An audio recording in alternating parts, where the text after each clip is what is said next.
We're a couple minutes late, but that's okay, I think. It's a chill night, so we'll be chill. Chill.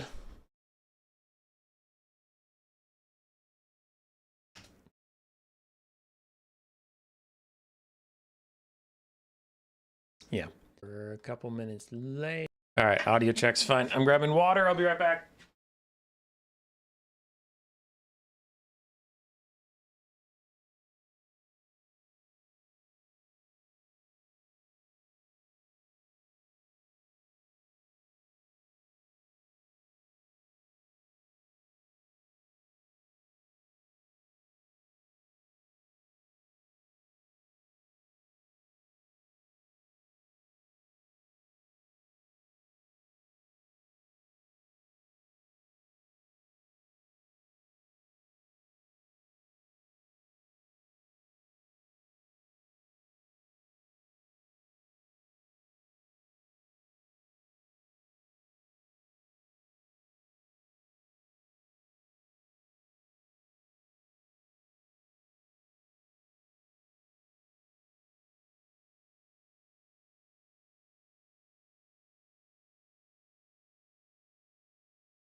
I'm here. Calm down. Calm your butts. Take all your butts and calm them. Take those butts, calm them right down.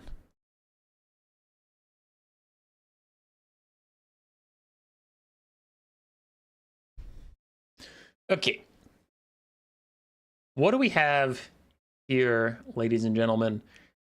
We have one of our silly little nighttime fun tournaments. Tournament might even be too official of a phrase, but we have the Empire Endures. The Empire is going to fight their natural-born counterparts, and we'll see if they can survive. The format of this is we have 5 people on each team. The first round will be set...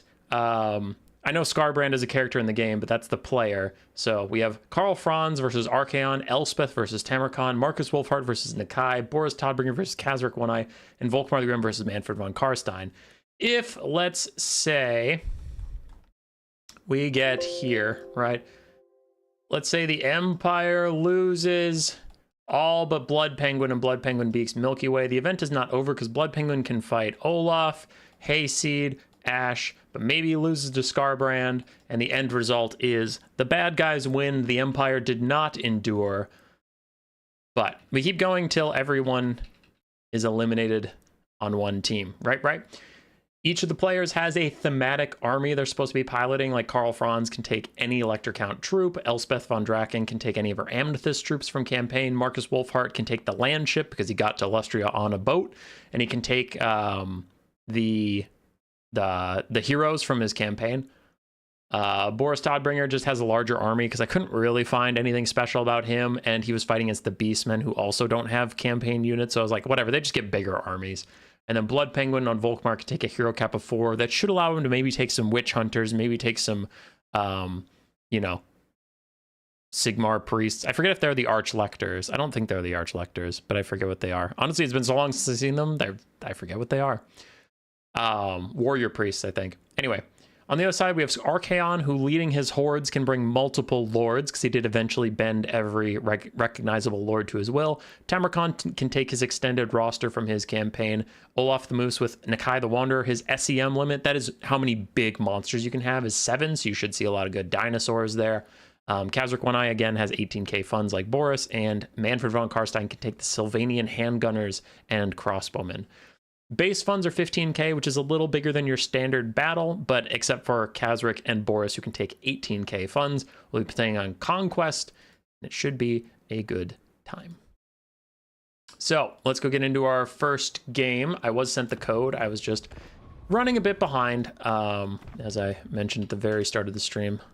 Just dealing with some things that I don't really want to go into on a stream, but everyone is fine. Everything is fine. We're fine. I believe the players are waiting to know what map. I don't really have a map in mind.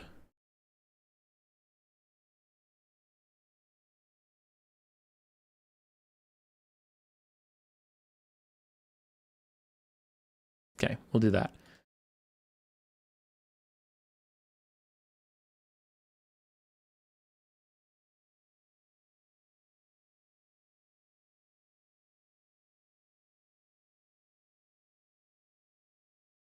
If you want, that only hurts you. Trees and whatnot.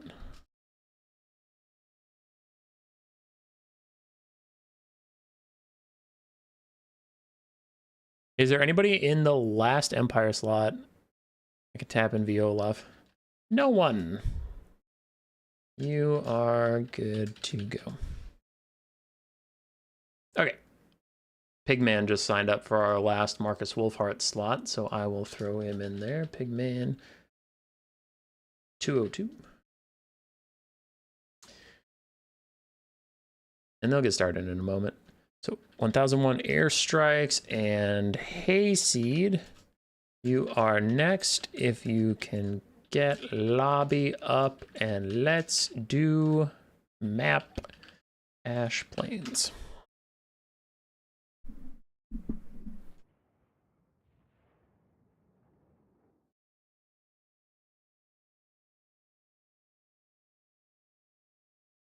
Okay. Map's set on Gorgazan. And I told our next two players their maps, so they are ready to go. So there shouldn't be a lot of wait time between games. This first one is just getting the stream up and running. There's always going to be a bit of wait time, but it should be pretty fast-paced action from here on out. I haven't read chat for a second. I will get caught up that in a moment.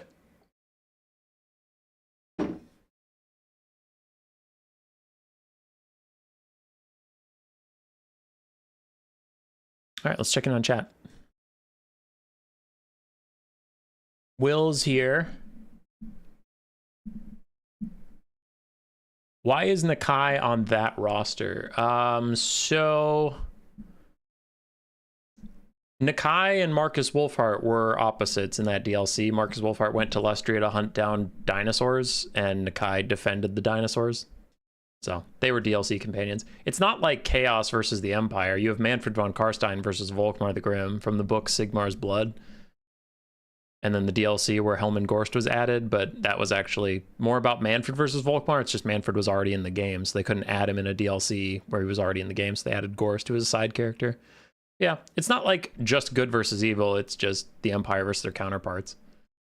Elspeth, Tamurkhan, Franz, Archaon, Wulfhart, Nakai, Boris, Khazrak, Volkmar, Mannfred.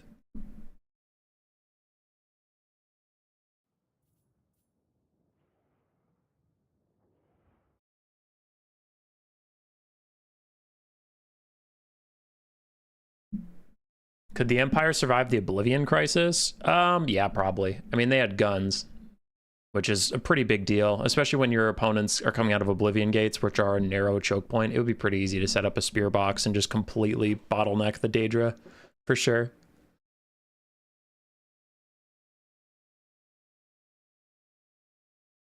Dowie should have chariots with ponies, 3rd of 5. Based.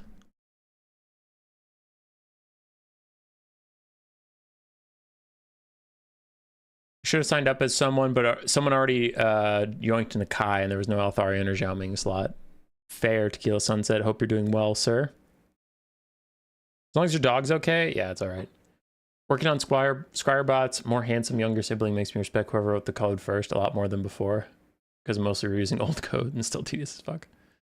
Yeah, coding is not generally thought of to be a quick and easy sport. Your own summer, you're going to get a lot of Empire tonight, my friend. A lot of Empire tonight. Skarbrand is ready. We're into game 1. Apologies for any delays. Like I said, the next game should be much quicker from lobby to game, but the start of the stream is difficult, and that's pretty hilarious. So we have Karl Franz with a whole bunch of Elector Count units, and Archaon the Everchosen apparently just leading more of himself into battle. And one of the players did ask me if he could take... His unit card said multiple lords, but it didn't say any restrictions on the lords, and I confirmed it's a for fun stream. Sure. I just told him he had to obey the normal tournament rules for, like, single entity monster limits. So, like, you can't take, you know, 5 lords, all of them being giant monsters, because normally you're limited to 3. giant monsters, which Archaon's not even. I think he's just a regular SE, so you could have 4 Archaons, but alas. I mean, for lore reasons, we're going to go with Archaon, the Everchosen, and then Tzeentch sent 2 doppelgangers to, like, be his bodyguards, because you could never know if you're attacking the real one. So for the forces of the Warriors of Chaos, remember these armies are slightly bigger than what you'll be seeing in quick battle or anything, so the funds may look a little extravagant for your liking. We have 5 Forsaken as a front line, 4 Hellstriders of Slaanesh, the Knights of the Brazen Throne, ROR Skullcrushers of Khorne, and then 3 Archaon the Everchosens, one of which has Spirit Leech, one has Burning Head, and one has none of the above. All 3 of them brought Slayer of Kings, and only one brought the Crown of Domination, and it is the actual Lord Archaon who brought the Crown of Domination. So I'm going to canonically think this is the true Archaon, who is the Lord of the Army, since he has the crown. On the other side, we have Karl Franz leading his army of Elector Count state troops. We have a great cannon on the hill, then Carroburg Greatswords, the unbreakable Greatswords of the Empire, 2 Nordlands Mariners with just their rowdy perfect vigor, 3 of them actually defending that cannon. And then on the low ground, 4 Noble Sons Abroad, 2 grenade launchers, the Bordermen. Then we have 3 Stubborn Bulls, the Empire Knights with Greatswords, armor piercing. Gold Wizard has Final Transmutation as his only spell. Franz has Stand Your Ground of Reikland Runefang, plus he is on Deathclaw. Now, the infantry are going to have a tough time against all those skirmishers, especially the grenadiers, but I think mostly we are going to be looking at the 3 Archaons to see how much damage they can do. And of course, 4 Hellstriders is also a lot for such a small army. So we could actually see some trouble for the skirmish cav, as we already see the Hellstriders running down the Noble Sons Abroad. It looks like they will catch them, but a big engagement as the 3 Archaons take on the Stubborn Bulls, super buffed up by Karl Franz, 45-61 for melee stats on them. They don't have anti-large though, and the triple Archaons are trying to fight back against Franz. They're having a hard time making true contact with them. Forsaken have reached the Nordlands Mariners. They're trying to avoid the Carroburg Greatswords. Look at that. They're actually going around them and only attacking the Mariners, not wanting to deal with those very elite Greatswords. And more power to them. The triple Slayer of Kings, though, what is a king but a fancy emperor? So the Emperor Karl Franz is not immune to the Slayer of Kings just beating his face in, as he is down to less than half HP. We have a Gold Wizard. We do not have a regrowth caster that Franz is so used to running around with. Damage value is exactly even for now. Both sides doing really good work, as we do have some Stubborn Bulls trying to stop the tide of Forsaken running forward, and Hellstriders doing a really good job peeling, but you can see they are taking a lot of damage. The Noble Sons Abroad have hybrid melee stats, and then obviously the Bordermen don't, but the Noble Sons Abroad are doing their best. Franz gets back up into the sky, and the Stubborn Bulls still surround the 3 Everchosen, but the Everchosen have gotten some Forsaken support, and they themselves are all very good melee combatants, as you're well aware. The Empire is not doing great with the skirmish cav thing. This engagement overall goes to them as well. The only thing that is going well is slamming the Forsaken on the high ground as they try and get their great cannons back into position to keep firing at whatever. So that's where the Empire can rely, as we still have Perfect Vigor Nordland Mariners. And Franz does land to try and help rout the Forsaken, but the Archaons are nearby. Maybe they could dive on him. It looks like they're not going to just yet. Whether that one just didn't happen to get attack orders in time, it looks like that is the case. Or I wasn't sure if he was just waiting for the Slayer of Kings to come back off cooldown, but it did seem like he missed a little bit of an opportunity there. As the Knights of the Brazen Throne and the Hellstriders continue to harass the Noble Sons Abroad. Really don't want to let these guys set up and fire. Stubborn Bulls charge back in. The Great Sword boys. And their great swords are a little wasted on the Hellstriders, no armor there to speak of, but if they could get on the Knights of the Blazing Throne, that'd be fine. Bordermen got to safety, but they do need to turn around and fire most likely. Other Bordermen are also safe. But the Noble Sons Abroad getting taken out is pretty bad, because those are the 360 shooting ones that'll always get value no matter what. Bordermen use their armor-piercing grenades on the Hellstriders, get a little bit of damage out, trying to get rid of those guys, but not quite. Cannon on the high ground is trying to fire downhill, but the Hellstriders will overwhelm it once again. And what can we do about the 3 Archaons? Maybe there's an angle here where Franz can dive in with all of his buffs, though it looks like Stand Your Ground is wearing off, so I'm guessing he already took an engagement where he had to pop his buffs. But since the Archaons are divided up, you could try and dive one that is isolated like this one and snipe him out and get back into the air before the other ones show up, but that is tricky to do. Jackerskins is falling just slightly behind in damage value. I feel like he's falling pretty far behind in actual map presence, even though the bounce power isn't that bad for him yet. It is looking a little rough. I mean, we still have a full health Halberdier, we still have a full health Carroburg Greatswords. We have a full health gold wizard, but aside from that, it is looking like Archaon and the boys are going to wrap up the rest of the map and then come back here and cycle charge the Khazrak Greatswords and Nordland Mariners to death while Franz sits in the sky, desperately watching, wondering what he could possibly do against such reckless hate. Archaon number 3 charges back into the Khazrak Greatswords. Reikland Runefang gives them crazy stats, and this is actually rough. His charge animation took him deeper into the Greatswords, so him disengaging is going to be a little more difficult. He has higher mass than some other Horse Lords, but still, Horse Lords are Horse Lords. They don't really tend to get away from infantry that well. So we'll see. For now, he's doing good fighting back, knocking a lot of troops away from him, so he doesn't actually take that much damage. As the Knights of the Brazen Throne charging up into cannon fire in a single file formation, this is actually a really good time if the cannon can happen to shoot right now. It is reloading off and on, and one of the Archaons knocks it offline, but Franz is going for it, diving straight onto the actual Archaon, the Ever-Chosen. Reikland Runefang is still popped for a couple more seconds. He's just trying to get that big engagement. He knows the game is slipping away from him. He's got to do something, somewhere, somehow. As the Halberdiers and Greatswords pile back in. Archaon, the true Archaon, is very damaged. Gold Wizard gets another big Final Transmutation out, and that means it's going to hit all 3 Archaons. It's undercast, but you can get what you can get, right? You got to do it. As Stand Your Ground is back up, Franz popping those buffs to good effect. The true Archaon is routing, currently having to go through a ton of Halberdiers with only 383 HP. Halberds are not attacking him, though. They are kind of walking around as they tend to do when they're trying to chase someone. Franz is back into the sky and safe.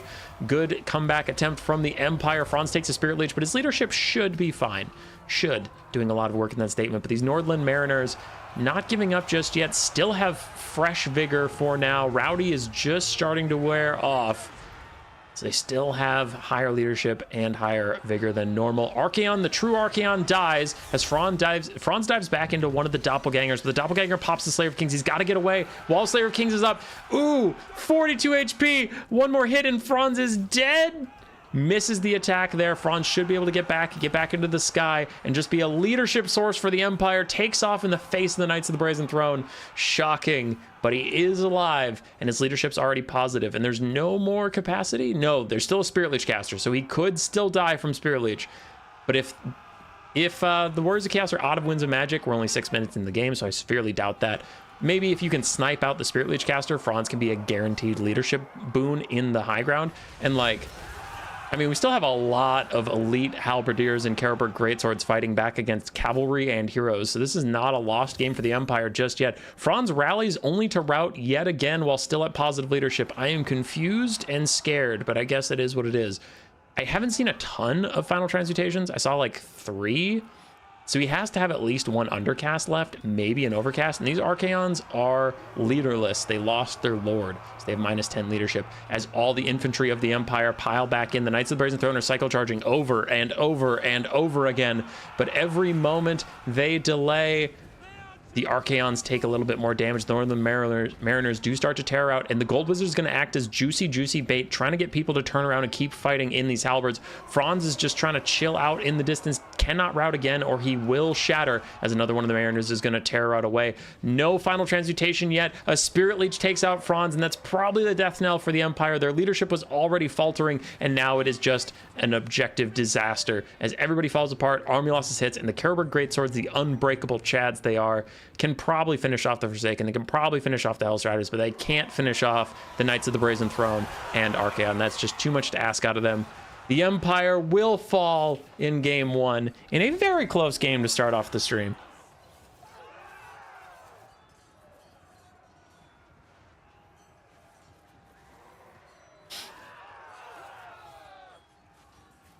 Outriders are so good. The Electric Count one, yeah. The armor-piercing grenade launchers are huge. Dang it, Franz said be free, not be a chump.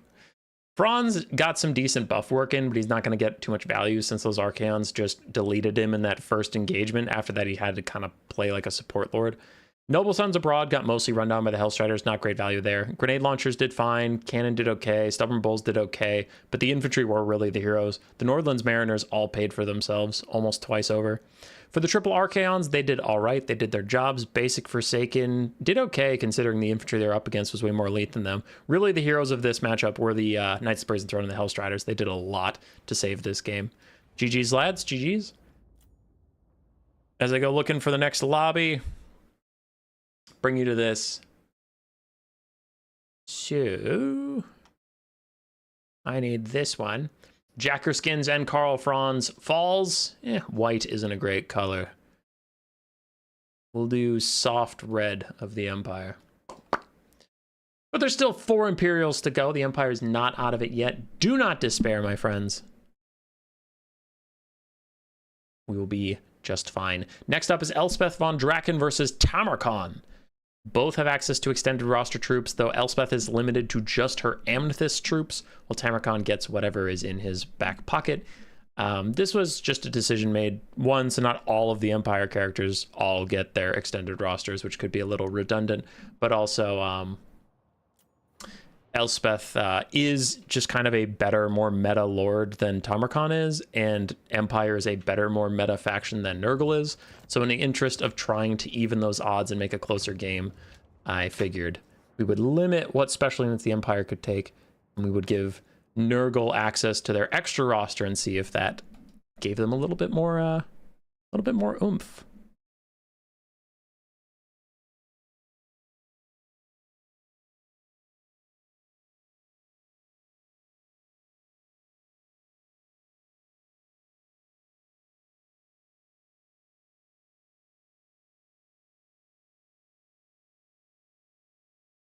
Nurgle is ready.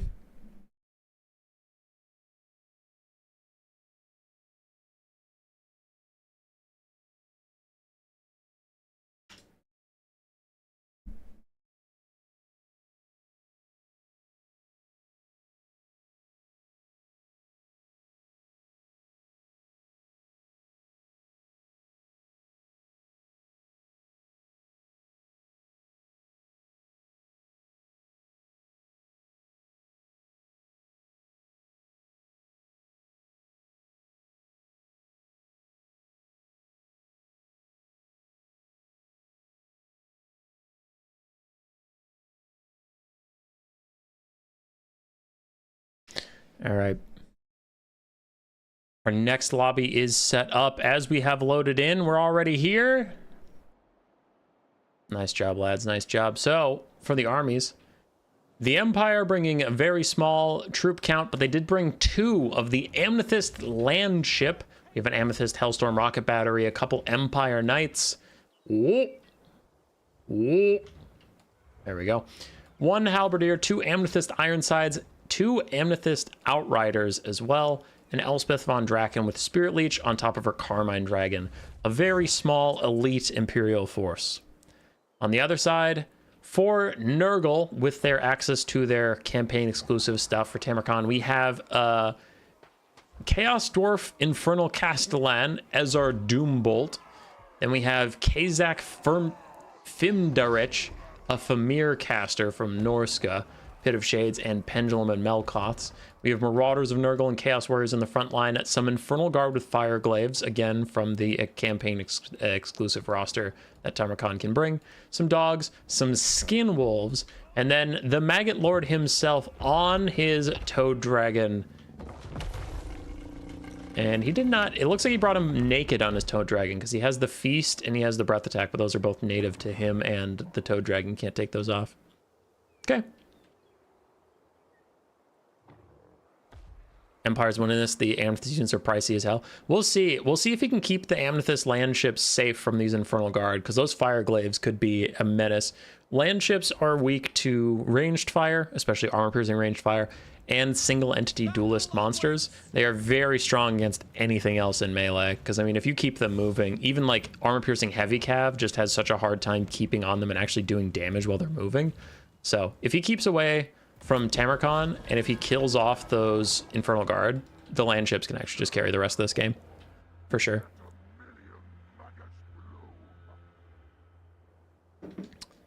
Hellstorm Rocket Battery firing in. I have not played the Elspeth campaign, so I have no idea what we're in for. Oh, they summon little purple suns! I remember that now! Holy shit, they summon tiny purple suns! As their horrible accuracy is making them miss literally every shot. But man, if they hit, those purple suns could do some damage. Holy. Little purple suns just rolling around. There, that's a good volley.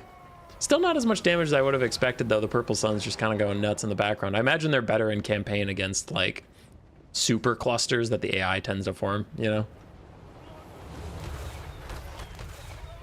Purple Suns continue to drain away some of the Infernal Guard Fireglaves. That was a much better volley for them. They actually have a pretty good fire rate, too. Dang, they're just popping off. Amethyst Outriders firing into the Skin Wolves. I'm busy just trying to watch all the cool shit that's going down. I'm not even really casting the whole battle. I just want to see... Okay, so these are grenade launchers. Got it. They're doing decent damage to those Skin Wolves, even though there are grenade launchers. You think they just want to shoot at the infantry, if that's the case. I think they just say Outriders.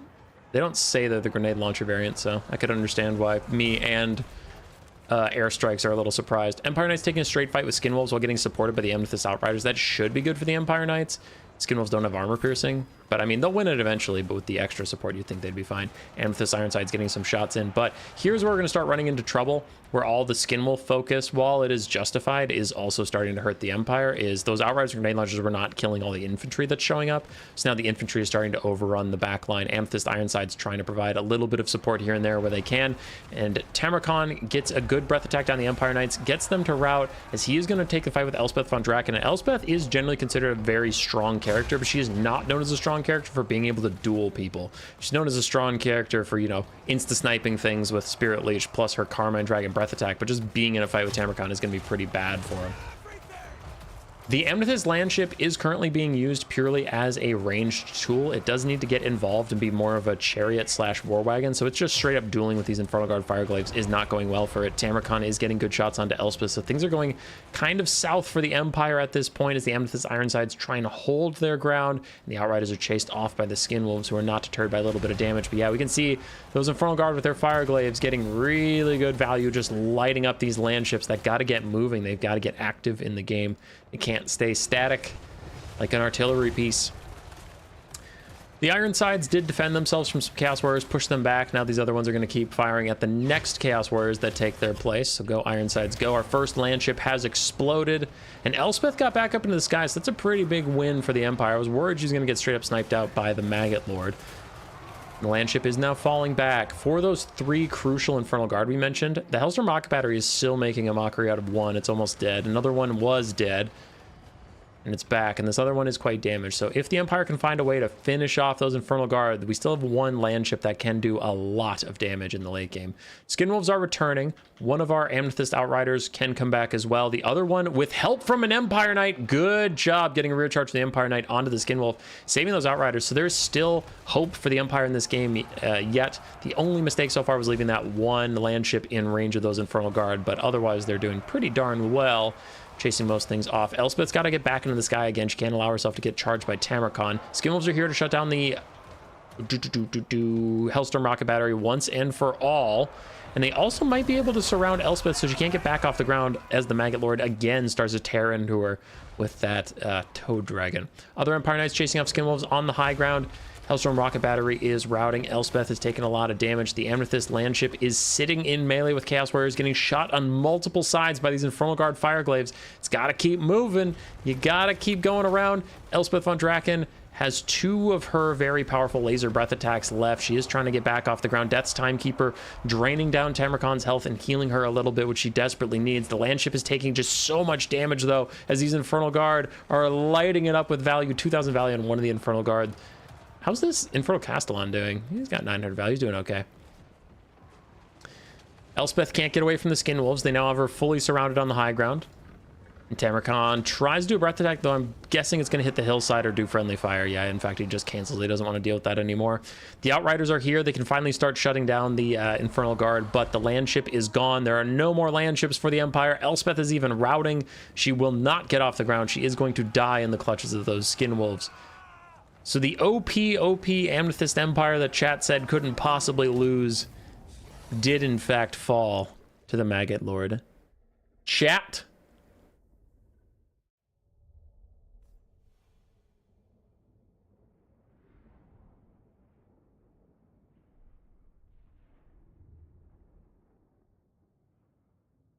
Yeah.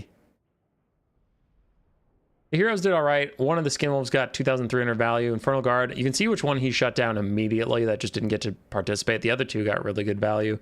Chaos Warriors did okay. Yeah. Land ships, 1,500 and 1,100. The Hellstorm Rocket Battery did good. The Outriders did fine. Empire Knights did their jobs. Amethyst Ironside still didn't get much value, and Elspeth did okay. Leggy.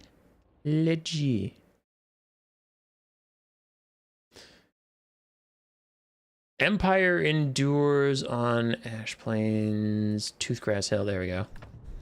1, 2, 3. That's our next lobby. I'll get in there so they can start doing the load screen as we hop over here.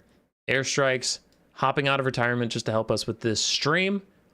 Eliminated as we go up to Marcus Wulfhart, who has allowed the land ship plus the special heroes from the campaign, versus Nakai the Wanderer, who has a new limit. SEM means single entity monster. He has a limit of 7 monsters, so you could see Nakai in a lot of Bastiladons or Stegodons or whatever. I will message Incarz and Ash and let them know they're up next.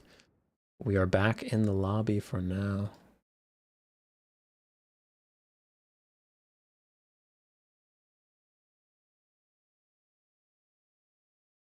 Map is Bloodpine Woods.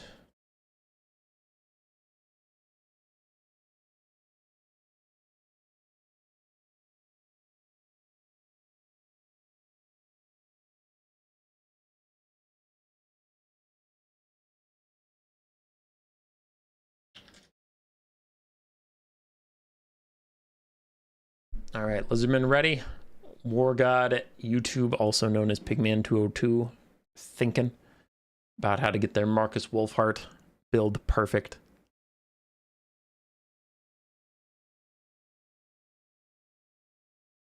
Turns out Amethyst units aren't as good when you don't have 100+ damage ammo from campaign. Yeah. Hello, how did I do? Airstrike's pretty good. Pretty good. The only thing they were really missing out on is the land ships are like chariots. You do want to just keep them rolling around so they don't take very much damage from melee stuff. You used them as like purely artillery / ranged pieces. But yeah, pretty solid. I liked your Empire flank on the high ground where your Empire Knights bailed out your Outriders with a rear charge on the damaged Skinwolves. That was quite nice. Your Hellstorm Rocket Battery targeting was quite good.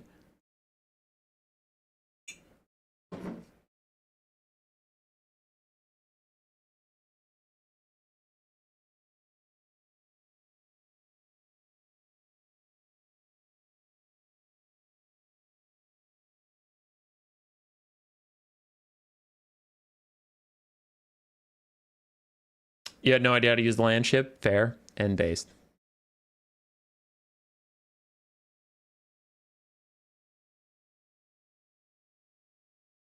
Thoughts on Total War 40k are fake news in your opinion? I wouldn't say, okay, fake news sounds so harsh. I would say that I don't think any news you're hearing about it right now is legitimate or believable. But like, it is heavily speculated that the next Total War is going to be Star Wars or 40k. So, yeah. Well, Star Wars 40k, or I'm hearing Medieval 3 from people as well. So I don't want to be like outright fake news and then it turns out it's 40k and you're like, I told you. It's just like, I don't know. The sources currently are probably not that reliable. I agree with Tequila Sunset. 99% chance it happens. I just don't know what order it's going to happen in. All right, looks for Marcus Wulfhart did not take the land ship, but he did take the engineer and the Waystalker heroes from his campaign. On the other side, we have a Dreadsaurian, a Quaddle, 2 Rev Crystals, and Nakai. So 5 SEMs, not the full 7 limit, but it's not a requirement to take 7 SEMs. He's just allowed to if he wants to.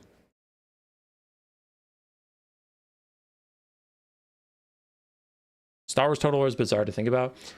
It kind of came up. It's a rumor that's persisting, and the only reason I entertain it is because if you look at the life cycle of how long it takes to make a video game, there was that time where Disney Star Wars went way too hard, and we're kind of on the tail end of it, but Disney Star Wars went way too hard, and they were like, Star Wars everything, we're gonna make like 50 Star Wars video games, we're gonna make like 100 Star Wars shows and like a whole bunch of new Star Wars movies, and everything is Star Wars all the time. And now people are kind of burnt out on Star Wars and they're starting to pull back a little bit. But like, if you were instructed to make a video game when the license was hot, that game would come out like next year, you know? Does Skinkcaster make it 6? Depends. Okay, he's on a Stegodon. You're right. It's 6. I thought he was going to be on foot because they almost always are on foot. We saw the builds in the load screen. This is a more normal Empire build. The swordsman front line is a little wild, but then halberdiers, quadruple huntsman. Then we do have Yorick Grim with restock, ballistics, calibration, and entrenchment to try and help his huntsman do extra damage. And then we have Kalara with their Isha's Rain and Arrow of Kurnos. Then we have the Demigryph Knights with halberds, 3 of them, one of which is the Royal of Gryphites. We have Marcus Wulfhart. No caster. This is au natural Empire. No damn mages here. As the double missile spells from Wulfhart and Kalara do good damage there. The other side, the Skink Priest of Beast does have Flock of Doom, and he is on the solar engine, or the engine of the gods, so he has the big light beam in the sky. Nakai, Feral Dread Saurian, and a Quaddle, all currently hidden under the Quaddle's enveloping gaze. We do have some horned ones here with a little bit of the extra funds. But it's still a skink front line, because Nakai spent all of his money on his monsters.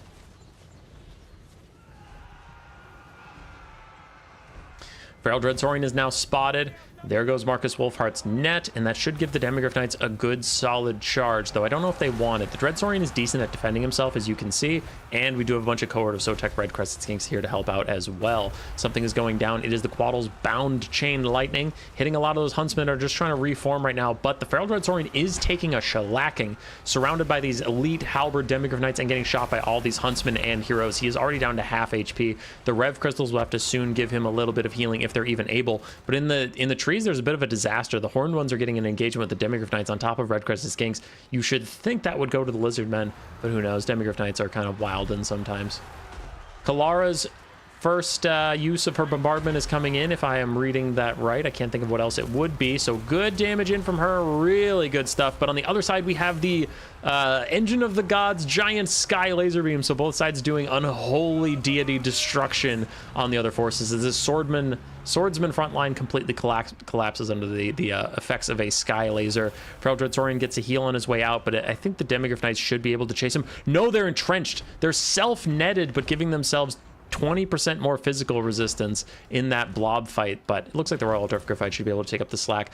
Damage value is incredibly even on both sides, but the Hunts Marshal's expedition is in a bit of trouble because they are having to fall back, and your ranged units, while they are being harassed and have to retreat, they obviously cannot be putting out DPS, so the more they have to run, the bigger a problem this is.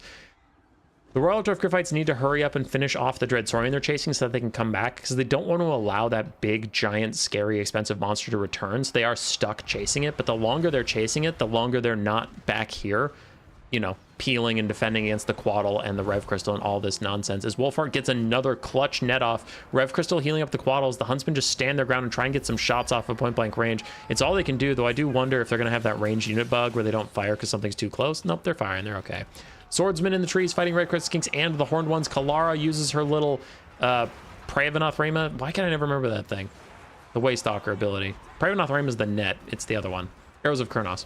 Use your Arrows of Kurnos, got good damage on the Quaddle. And that Quaddle was like full HP a second ago. Now it's nearly dead and getting charged by Demigryph Knight. Now we do have 2 different Rev Crystals that can keep offering healing for the Lizardman build, but it is tough from time to time as the Quaddle gets massacred, and Wulfhart even uses his Amber Bow to take it even lower, and he does have his sniper shot that does more damage the lower HP you are, so I wonder if he can get away and use that, but he doesn't even have to. It just shatters on its own right. Flock of Dooms from the Skink Caster doing damage to all these clustered up state troops. Bounce power is in the favor of War God and the Empire. The Empire is also ahead on gold damage value by 2,000. Nakai is still fighting with Yorick Grim. This little dwarf standing up to Nakai. I was actually just playing Vermintide with my friends this last weekend, so I'm getting a little bit of Engineer Barden vibes as he just fights this monster 1v1 with a dual hammer. You know, a two-handed hammer, not dual hammers. Silly. Horned one's getting a Rev Crystal heal, which they desperately needed. They're down to 8 models. They're going to be used to chase down Huntsmen for now as other Huntsmen continue to layer in. This should be a nice big Engine of the Gods cast. Looks like the Halberdiers are trying to dodge, but that laser has since been sped up by the various buffs it received, so it does hit the Halberdiers for a good amount. And if it keeps going for just a little bit, It will hit the Huntsman, though. That was funny. The Skink got like almost the exact same charge speed as the laser, so he just sat in the laser the whole time. Thankfully, it didn't do that much friendly fire damage to him, but still, not great. Rev Crystals, how much healing do you have left to offer? Well, seeing as how you're dying to Demigryph Knights, not much for you. But it looks like they have about 4 or 5 uses a piece. So if someone can bail this one out from the Demigryph Knights, it could offer some longevity for the Lizardman here, but Nakai probably has to wander over and hit those Demigryph Knights, but it looks like he's going for Kalara instead. Does charge straight into her, knocks her over, and uses Cold-Blooded to keep that Rev Crystal in here, but I just saw Marcus Wulfhart's sniper shot get... Ooh, that's unfortunate. It hit one of the Demigryph Knights, and then a follow-up hit! Also, it's a Demigryph Knight! Marcus Wulfhart, you traitor! He just naturally shot one of his Demigryphs and focus shot one of his Demigryphs as the Skink Priest of Beasts arrives to save it from the Demigryph Knights, who are not immune to psychology. They will be terror outing any second now as the Rev Crystal gets healing from its other Rev Crystal compatriot. No, it needs healing so badly, but it looks like both the Rev Crystals just used them on other things. Yes, he is using it on his brother who's needed it. The only way the Lizardmen are going to win this is by heal spamming, as Olaf is clawing back his way into the game. The gold damage value is evening up quite a lot, but you can see the balance of power has actually crossed over the 50% threshold because of all the healing Lizardmen have been receiving. The Empire is going to get artificially inflated damage values because you have to kill 1.5, units, right? Like when they heal cap. But the big problem, the big winners here coming back are the full health Royal Altdorf Gryphites from beyond the grave, where they were off in Narnia chasing that Feral Dreadsaurian off the map. And I do not think that was a mistake. It's just an unfortunate thing that they had to do, but you can't let that Dreadsaurian come back and get all this healing. A full health Royal Altdorf Gryphite at this point in the game will be devastating. We'll see if it's enough, because in the meantime, in their absence, we have lost Kalara. I don't know if she's dead, but I know she was routing at one point. We have lost a Demigryph Knight. Wulfhart gets hit over and over and over again. This Skink Priest of Beasts is just not missing Marcus as it keeps hitting him. Yorick Grimm is standing his ground, getting what shots off he can, but it looks like the Royal Altdorf Gryphites are going for Nakai. They're going to try and take out the Lizardman leadership, get rid of some of these random tattered troops, and maybe make it easier to rout them in the long term. Royal Dwarf Gryphites trying to hit Nakai. He's pretty swifty. They do stop, get a couple hits on his backside. Meanwhile, Marcus Wulfhart is routing away from the Skink Priest of Beasts. I see a lot of attack orders coming over for the Royal Dwarf Gryphites. It looks like everybody in the Lizardman roster realizes there's one threat left from the Empire, and it is that ROR Demigryph Knight.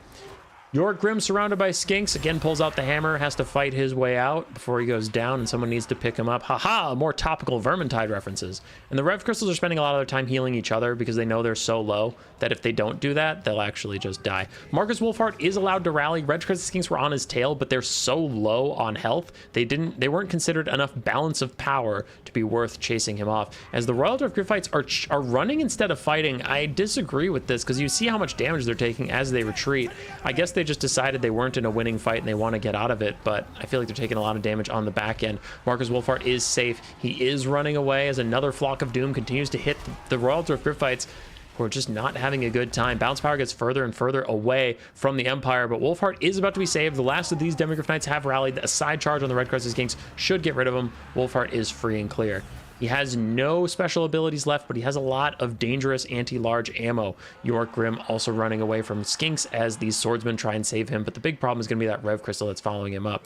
Royal Dwarf Gryphites still trying to run away and still having a bad time of it. 64 speed against the charging 48 speed of the Skink Priest of Beast. They're just getting constantly hit, and army losses is going to take them out whether they like it or not. And that'll be GG. The Lizardmen scrapping out a comeback where honestly I thought they were doomed at one point.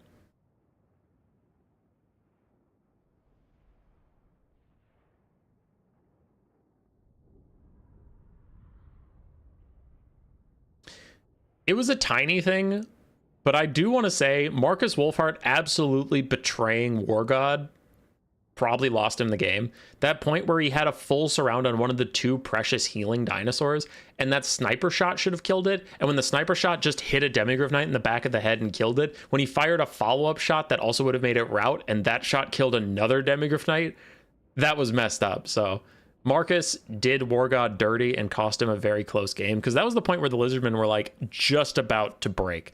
Their backs were just about to snap, and then they didn't. They got like 3 more heals out of that dinosaur, and that was GG.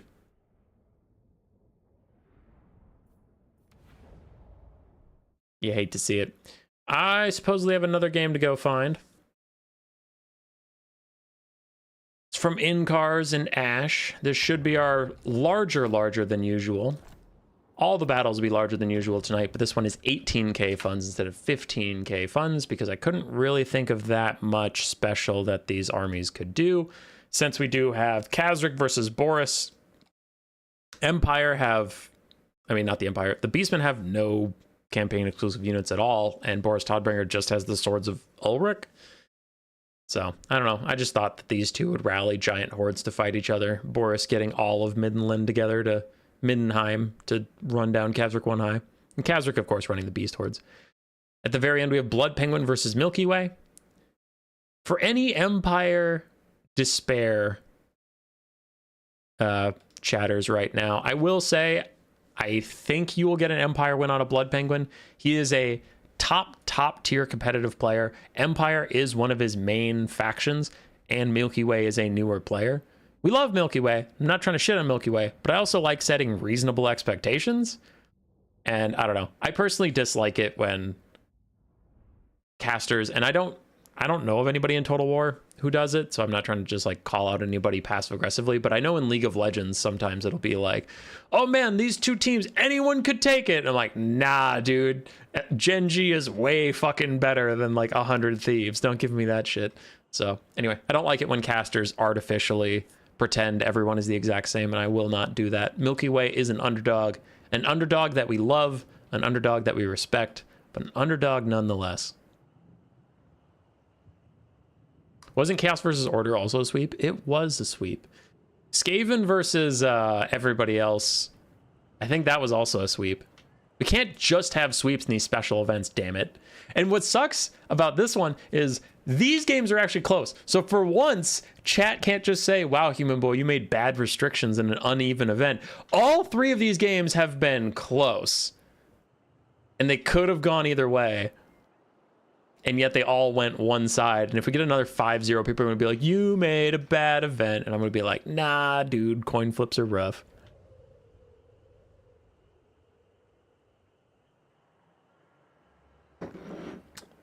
All right, let's do it. So, no real special units here except for Incarz did message me and asked to take one Sword of Ulrich just to have it because he is, you know, Middenheim, so he wanted it. So he has one Sword of Ulrich, but otherwise a regular Empire build with 18k funds. We have 5 Spearmen, 2 Swordsmen for our front line, 4 Huntsmen, triple Demigryph Knight with Halberd, one of which is the Royal Altdorf Griffites, Reiksguard, and then a Warrior Priest to buff up some of the Reiksguard and provide fire damage. We have a Bright Wizard to also provide fire damage in the form of Burning Head and Kindle Flame. And we have Boris Todbringer, of course, up in the sky with his various debuffs that are all actually very strong against Beastmen. And then we have the Black Lions, War Wagon, Hellblaster, Volley Gun, Regiment of Renown. On the other side for the Beastmen, pretty spicy build they have to fight. We have Centaurs with Throwing Axes on the flank, a very solid skirmish / melee unit. Razorgore Herds for cheap armor piercing. A non-Ungor frontline, which is surprising, but I suppose when you give them 18k funds, they will bring real units. We have Gore Herds and Pestigore Herds. Sons of Goros, a Gorgon, Khazrak 1-Eye, followed up by Razorgore Chariots, a Bratium in a Wild with just Traderkin, the Butchers of Kalkengard, and more Razorgore Herds. So a moderate to elite Beastmen force rather than a horde. They didn't bring that many units, they just brought good units. Butchers of Kalkengard taking the first couple volleys from the Black Lions. A lot of damage onto those silver shielded Minotaurs, but they are going to try and regenerate through it. If they can just get into the front line, maybe they'll be okay, though they are already taking a lot of damage from the Huntsmen as well. Khazrak broke the Spearman's charge reflection, allowing the 4 Razorgore Chariots that followed him to take half their HP on the charge, weakening them for the Gore Herds. First Traderkin is out onto Boris Todbringer, and the Butchers of Kalkengard are almost dead already. A rough start for Ash and the Beastmen, though. With Empire, they are a shooty-shoot faction. They will always start the game looking great. It's just about how far ahead they can get before the true melee starts. The Butchers do manage to head dive straight into the Black Lions, getting their leadership up for just a second and keeping them in the fight as Boris is going to rear charge them and knock them out. Looks like they're deciding against it and retreating as a Burning Head is going down the Beastman lines, and the Gorgon is stuck taking all this damage now as well, as the Black Lions are not falling back. They know they have nowhere to fall back to, so they're just staying in this front line and lighting fools up as Incarz takes a 2-1 damage value lead in the early game. The Beastmen can still bring it back. Do not lose hope just yet. It is looking bad. I'm not going to pretend it doesn't look bad, but we do have Razorgore Herds now getting into combat with Empire Knights, which is exactly where they want to be. We can see this flank is actually about to break, and when it does, you could get a stampede just rolling over here, and you get Huntsmen, you get Demigryph Knights that you charge. They don't charge you, so they'll get ripped apart, and you could just get down in here, and the Black Lions are going to have a hard time turning and firing at that flank because it's not... There's large units on top of large units. It's not like this one where he was shooting over infantry to shoot big things over here. He would have to shoot past his own troops, which is not going to go well. We can also see up here this Demigryph Knight that's getting buffed up by the Warrior Priest. They are getting hit with throwing axes in the back. So Ash is rocketing up on the damage value. What was once 2-1 is now a 2,000 lead. So definitely clawing it back now that the Beastmen finally get into the melee. Goreherds and Pest Goreherds offering a lot in this Cav fight. Just armor piercing, standing beneath all these guys as Boris tries to dive in. Offers leadership debuffs, is starting to tear out off some of the more scared Beastmen units. The Butchers of Calgon Guard are back in for another fight. Back onto the Black Lions. Getting decent damage out for now. They're very low on HP, but they are still trying to heal up. And a Burning Head goes in from the Empire just as a leadership debuff. He really wanted to hit everybody possible with that so that Boris could tear out them away. And it does seem like it has worked for now. Centaurs with Throwing Axe is going to have to be the hero of the day. One of them is pushed off by the Huntsman, but the other ones have all gotten into melee. One is having to fight Demigryph Knights with halberds, which is not ideal, but the other two roll over Huntsman. The Black Lions are down to half HP, and nasty friendly fire from the Bright Wizard's little Scorch thing. This thing. The blast just purely hitting Demigryph Knights, as the Empire does appear to be holding strong for Incarz. The Warrior Priest has rear charges, Centaurs with Throwing Axes, and Soulfire Bombardment does some decent damage to them.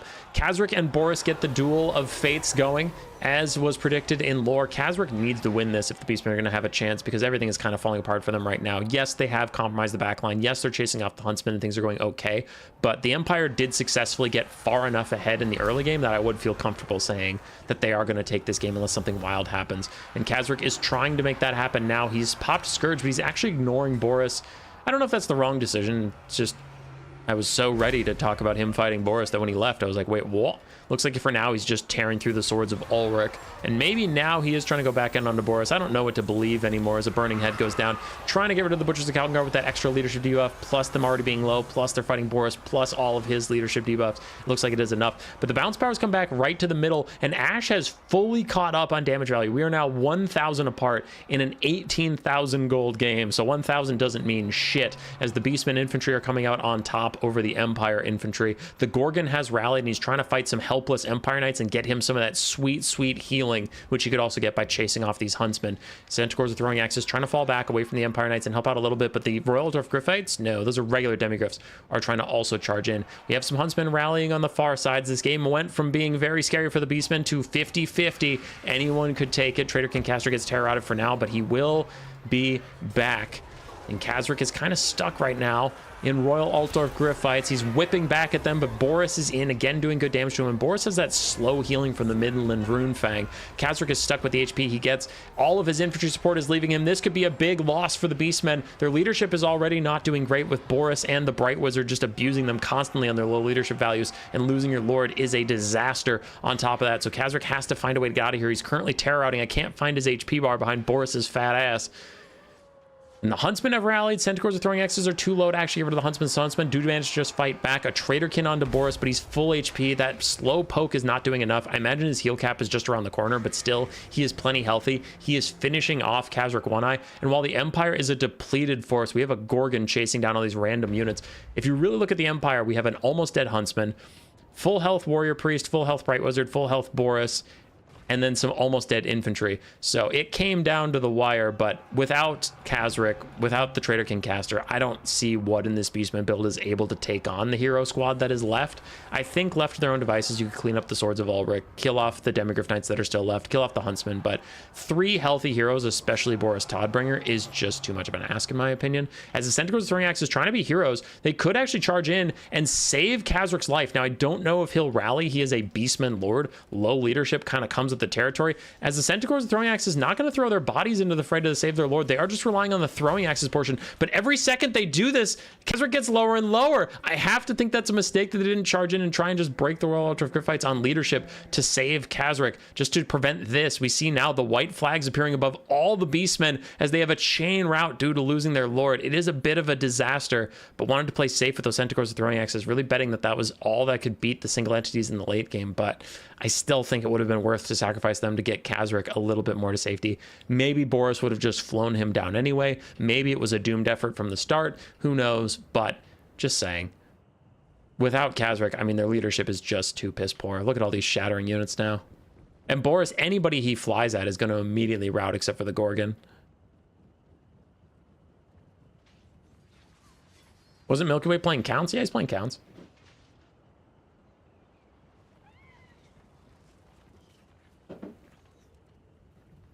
Pestigors are going to rout on contact with Boris.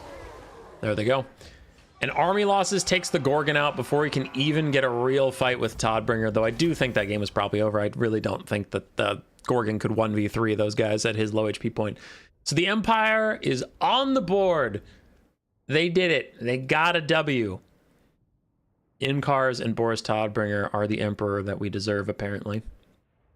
Huntsman did very, very well.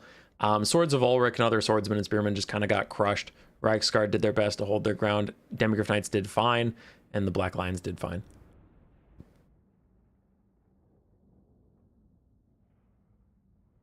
On the other side, Khazrak got a lot of kills, 120 kills, but not a lot of value. Trader King Caster did fine on value. Gore Herds and Pestigor Herds did fine. Razorgore Chariots actually got a lot of value. Centaurs Throwing Axes did well as well. Razorgore Herds themselves did okay. Butcher's Count Guard did fine considering how blasted they got before the fight even began. But the Gorgon got routed off quite easily. And, yeah, Khazrak not being able to do as much as Boris, which is pretty expected. I mean, there's a reason you don't see Khazrak in competitive. Volky, I'm guessing, is Bloodpenguin's lobby. I forgot to tell them a map. So let's do... Thinking of an undead imp map. Can I see Castle Drakenhof? I just want to see Castle Drakenhof. If it's truly a cursed map, then we won't bother.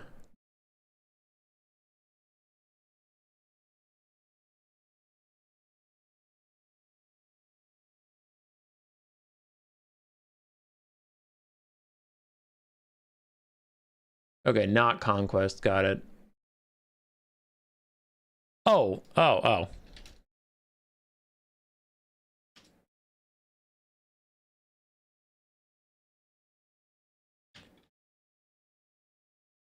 right, Pillar Bone's going to be our map. So these guys have the map. They're busy getting their builds ready. It looks like Bloodpenguin's ready to go. Ash eliminated. Now, Boris Toddbringer, this is the part where the event could get unbalanced, and I acknowledge that. I'm getting ahead of that before anybody yells at me, because these two were matched up, but I don't know, 3k extra funds is a lot, so I could see Boris Toddbringer just running everybody else, because having that much more money is pretty significant. But, I mean, here we have extended roster, here we have multiple lords, here we have 7 SEM, so maybe one of these other fun limits will give him some edge, but 18k funds is a lot. So I do wonder if Boris is just going to run the table now. We'll see, dude. We'll see. Sometimes when you fuck with nature, it doesn't go great. Just watch any of the Jurassic Park movies.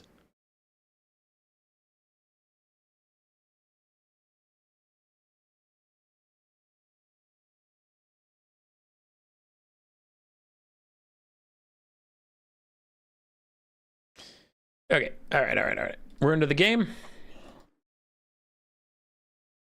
And if anyone cares, our next game will be Boris Toddbringer versus Archaon. Since there were 3 surviving bad guys and only 1 surviving Empire at this point, I said, Empire player, pick one of the bad guys you want to fight. He chose Archaon. So it'll be 18k funds versus the Warriors of Chaos with multiple lords. To the provinces.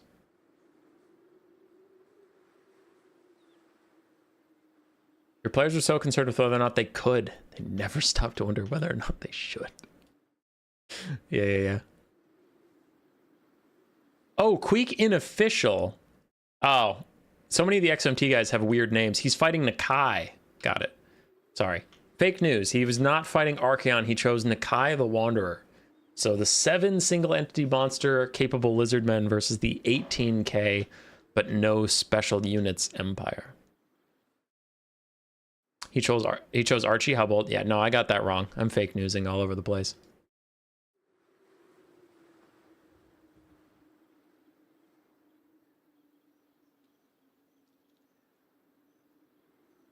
It's fake news.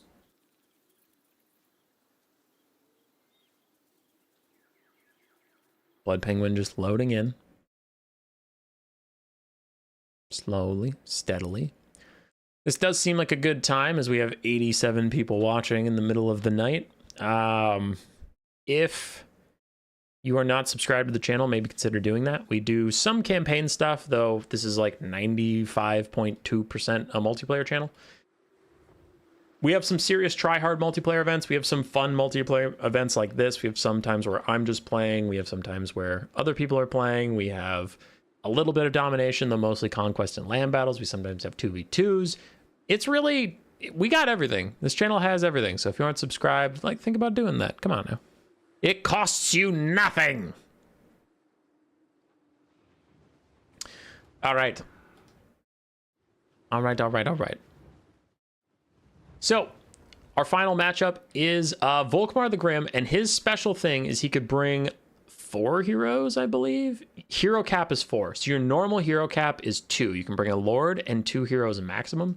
His cap is 4. I don't know whether or not that's even a good idea because a lot of the Empire heroes are meh, but it could be fun. And he did bring a Witch Hunter, which Witch Hunters are my favorite Empire hero, like thematically and aesthetically, though they are ass. They are hot ass. But I'm glad he brought at least one versus the vampires because that is lore accurate. We have a Jade Wizard with Regrowth and Earthblood, and we have a Warrior Priest with his various buffs.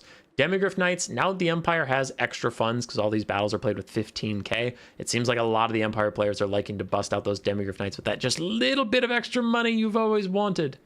We do have one Empire Knight. Volkmar the Grim, it's Horsemar the Grim. He is just acting as a warrior priest. He does have his self-heal from the Jade Griffin, but he, other than that, brought Grand Soulfire and Grand Shield of Faith, Grand Hammer of Sigmar.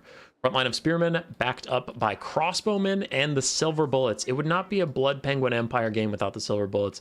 Man literally takes them in every single matchup. The Crossbowman is a bit interesting. I wonder what that's about. Normally you just see Huntsmen or Archers, not the in-between. For Milky Way, he was allowed to take the Sylvanian units, which is the Sylvanian Crossmen and the Sylvanian Handgunners. The Vampire Count's not usually able to get ranged units, but Mannfred has some loyal human followers, so they are more than happy to pick up a gun on his behalf. Front line of Skeleton Warriors and Graveguard with Halberds. Some zombies here and there, zombies sticking mostly to the flanks. We have a couple Vargeists, a Terrorgeist, Mannfred von Karstein with Spirit Leech, Invocation Heck and his Zombie Summon, and a couple Crypt Horrors here and there. Though not too many Crypt Horrors because he didn't want them to get in the way of his precious ranged units.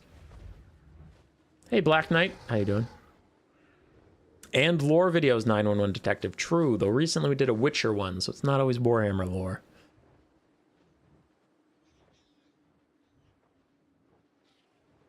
Yeah. Yeah. And if anyone doesn't know, the Sylvanian troops are not undead. They are just normal handgunners, so they can rout. They do need to be kept safe. They're not like the Vampire Coast where you can just throw them on guard mode and AFK because they'll withstand anything.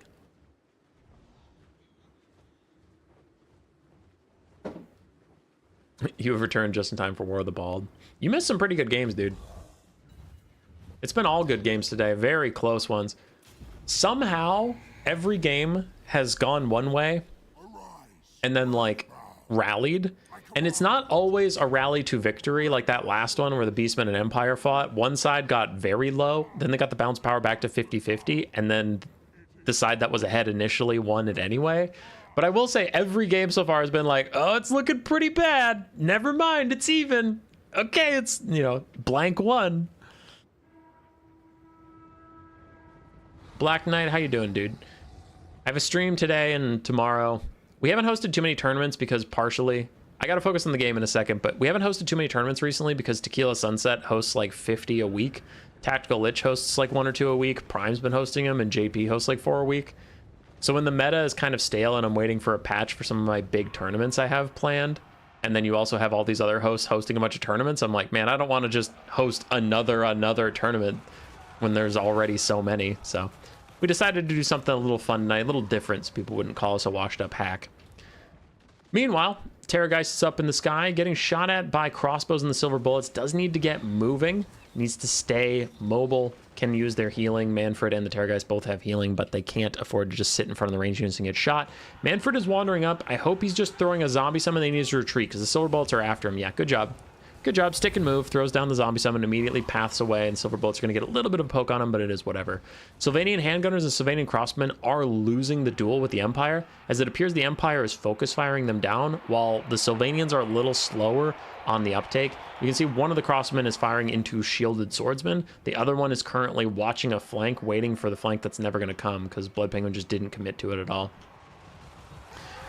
Volkmar leading some Demigryph Knights onto a charge into the zombie summon. But with the covering fire of 4 crossbowmen lighting up the enemy, the Sylvanian handgunners and crossmen have been pushed back, so it's not like Volkmar is worried about Demigryph Knights getting isolated or killed off or anything like that.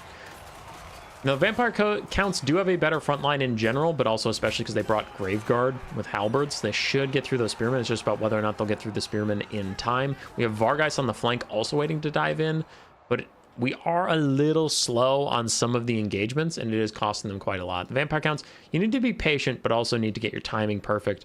And this is hard, because he wants to dive the crossmen and stuff, which some of Bloodpenguin's crossmen are ending up in melee, so that, you know what? I have to criticize my friend Bloodpenguin. What are those guys doing in melee, buddy? Pull them back. Anyway, the Vargeists want to get engaged, but they're also waiting for these Demigryph Knights to not just be sitting here lurking on top of the ranged units, because if your Vargeists land and get countercharged by Demigryph Knights, you're just doomed. We have some extra zombie summons. Mannfred's thrown out a lot of them. They're harassing the ranged units. Meanwhile, a couple of Sylvanian crossbowers are still getting to fire in. We have some swordsmen that are actually pretty close to routing in front of those Graveguard with halberds. Mannfred's sitting over the back line as a Witch Hunter fires up. Mannfred, having dealt with most of the ranged units for now, was feeling pretty safe, but now the Sylvanian handgunners, they have to keep repositioning, but they are getting attack orders onto Mannfred, who is standing here, and the Demigryph Knights see their time to pounce. The Vargeists dive onto the crossmen, take out the crossmen in nearly one hit, but speaking of one hit, the Vargeists are also deleted in the blink of an eye. Nice breath attack from Mannfred on the Demigryph Knights, gets some decent damage out, but the Vargeist was sacrificed, and now the silver bullets get to shoot at Mannfred as he lurks over this fight. Other Vargeists also committing to the fight, but again, they take out a ranged unit at the cost of their own life. The Demigryph Knights just ready to pounce. Their patience and lack of needing to engage anywhere else. It's not like they have Blood Knights to go fight or anything like that. So the Demigryph Knights just sat and waited for those Vargeists to land, and as soon as they did, they got massacred. Mannfred's heal cap is in sight. Accusation on him, lowering his physical resistance, armor, missile resist, anything that could save him from the crossbows, which I imagine will be shooting at him soon. They're not the silver bullets. They won't do insane damage, but I mean, he's pretty vulnerable right now. 40 armor and almost no resistances. 5% missile resist. Yeah, crossbows will get good value onto him. Bounce power is in Bloodpenguin's favor. 7,400 damage value to 2,000. If Milky Way wants feedback, even though the builds are a little different because you get electric count units and you have a bit more money, Graveguard with halberds are kind of defensive blob fighting units, and using them to fight the enemy front line, we can see here, they just take too long to beat basic spearmen. Their melee attack is far too low. With a base value of 20, and then when they get tired, they get -5. I mean, they have 15 melee attack, attacking something with 42 melee defense. So Graveguard with halberds are just not good at killing random state troops. So I think that was a pretty big build mismatch there. Aside from that, I think you played all right. Some of your engagements were a little too delayed, but you know, you were patient. You waited for your front line to get in. You had good zombie summons. You kept Mannfred moving. So I'm seeing some notable improvements over the last time we spectated you on stream. And we on the Human Boy Yes Yes official channel do enjoy watching our newer players improve. Just love that for you, Milky Way. But I did try and set the expectations before this match started. Bloodpenguin is a top level tournament player, and he is playing his main. And we can see that. One little whoopsie with the crossmen walking in, but beautiful trap setting and execution on the Demigryph Knights versus the Vargeist. Really good constant pressure on Mannfred, forcing him to keep moving, forcing him to keep healing. He can't ever really sit and do what he wants to do. And then I really liked that he just abandoned the flanks when he realized the flanks were going to take a long time to flank him with those zombies and crypt horrors moving at their, you know, pretty lethargic speed. Just kept his Demigryph Knights for the middle of the trap thing, and then Empire Knights cycle charging the front line was quite solid. So Bloodpenguin playing well as per usual. Milky Way constantly improving. but it will be an Empire win. So the score of the first round will be 3-2. Empire's down to 2. It's not over till the last faction is dead.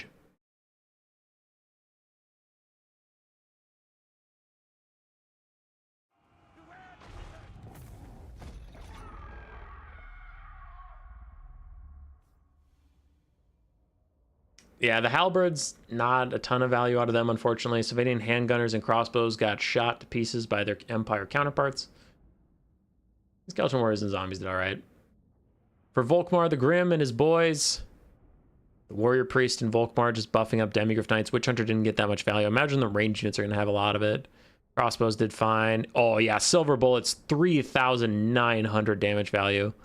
That's pretty insane. And the other crossbows did well. GG's. GG's. G's to the G's.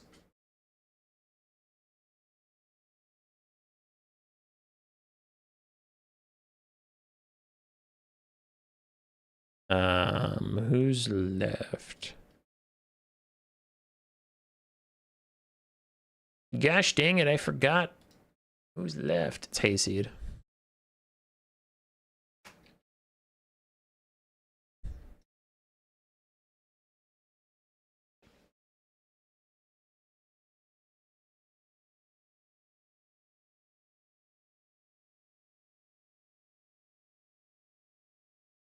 All right. I'll just type into the players what happens next. So Milky Way is eliminated. The Empire had a bit of a late surge, but Incarz and Bloodpenguin stand to defend the Empire against all heretics and heathens. On the other side, we have Archaon, Tamurkhan, and Nakai trying to finish off the dying Empire. Boris Todbringer chose to fight Nakai, and we are on our way to that game right now. Where is the code? They sent me the code, but I did not pay attention to the code. Join with the code. Is this the lobby? Incarz? Yes, it is. Nakai had a nail-biting comeback game.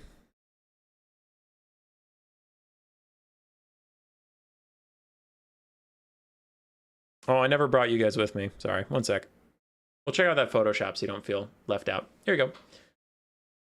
As I said before, Empire had a late surge. Their last two players hung on, and now they are choosing who to fight from the other side.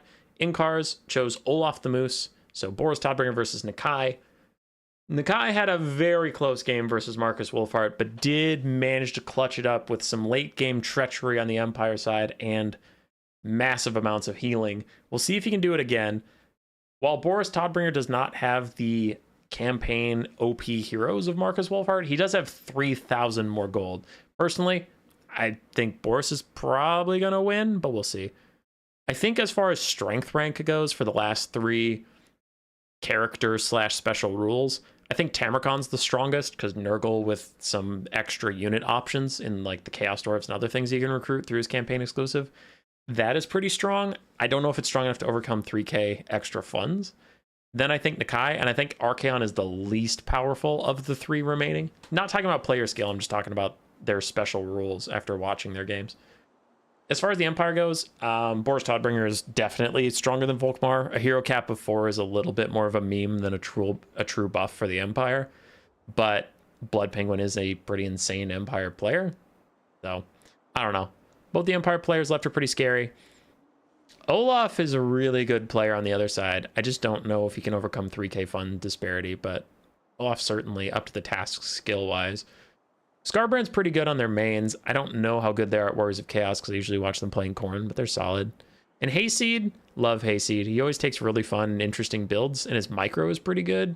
But I've never seen him be like a full sweaty tryhard, so I don't tend to rate him highly as far as like competitive ass kickery, because he's busy taking like Kolek Sun Eater or other meme builds and making the audience swoon. Which, we appreciate a good showman, but it doesn't mean I'm going to rate him above like Bloodpenguin as far as strength goes. Tamurkhan correctly? Yeah, I know. I gave up. I lost the fight. I still think Tamurkhan's cooler, but whatever.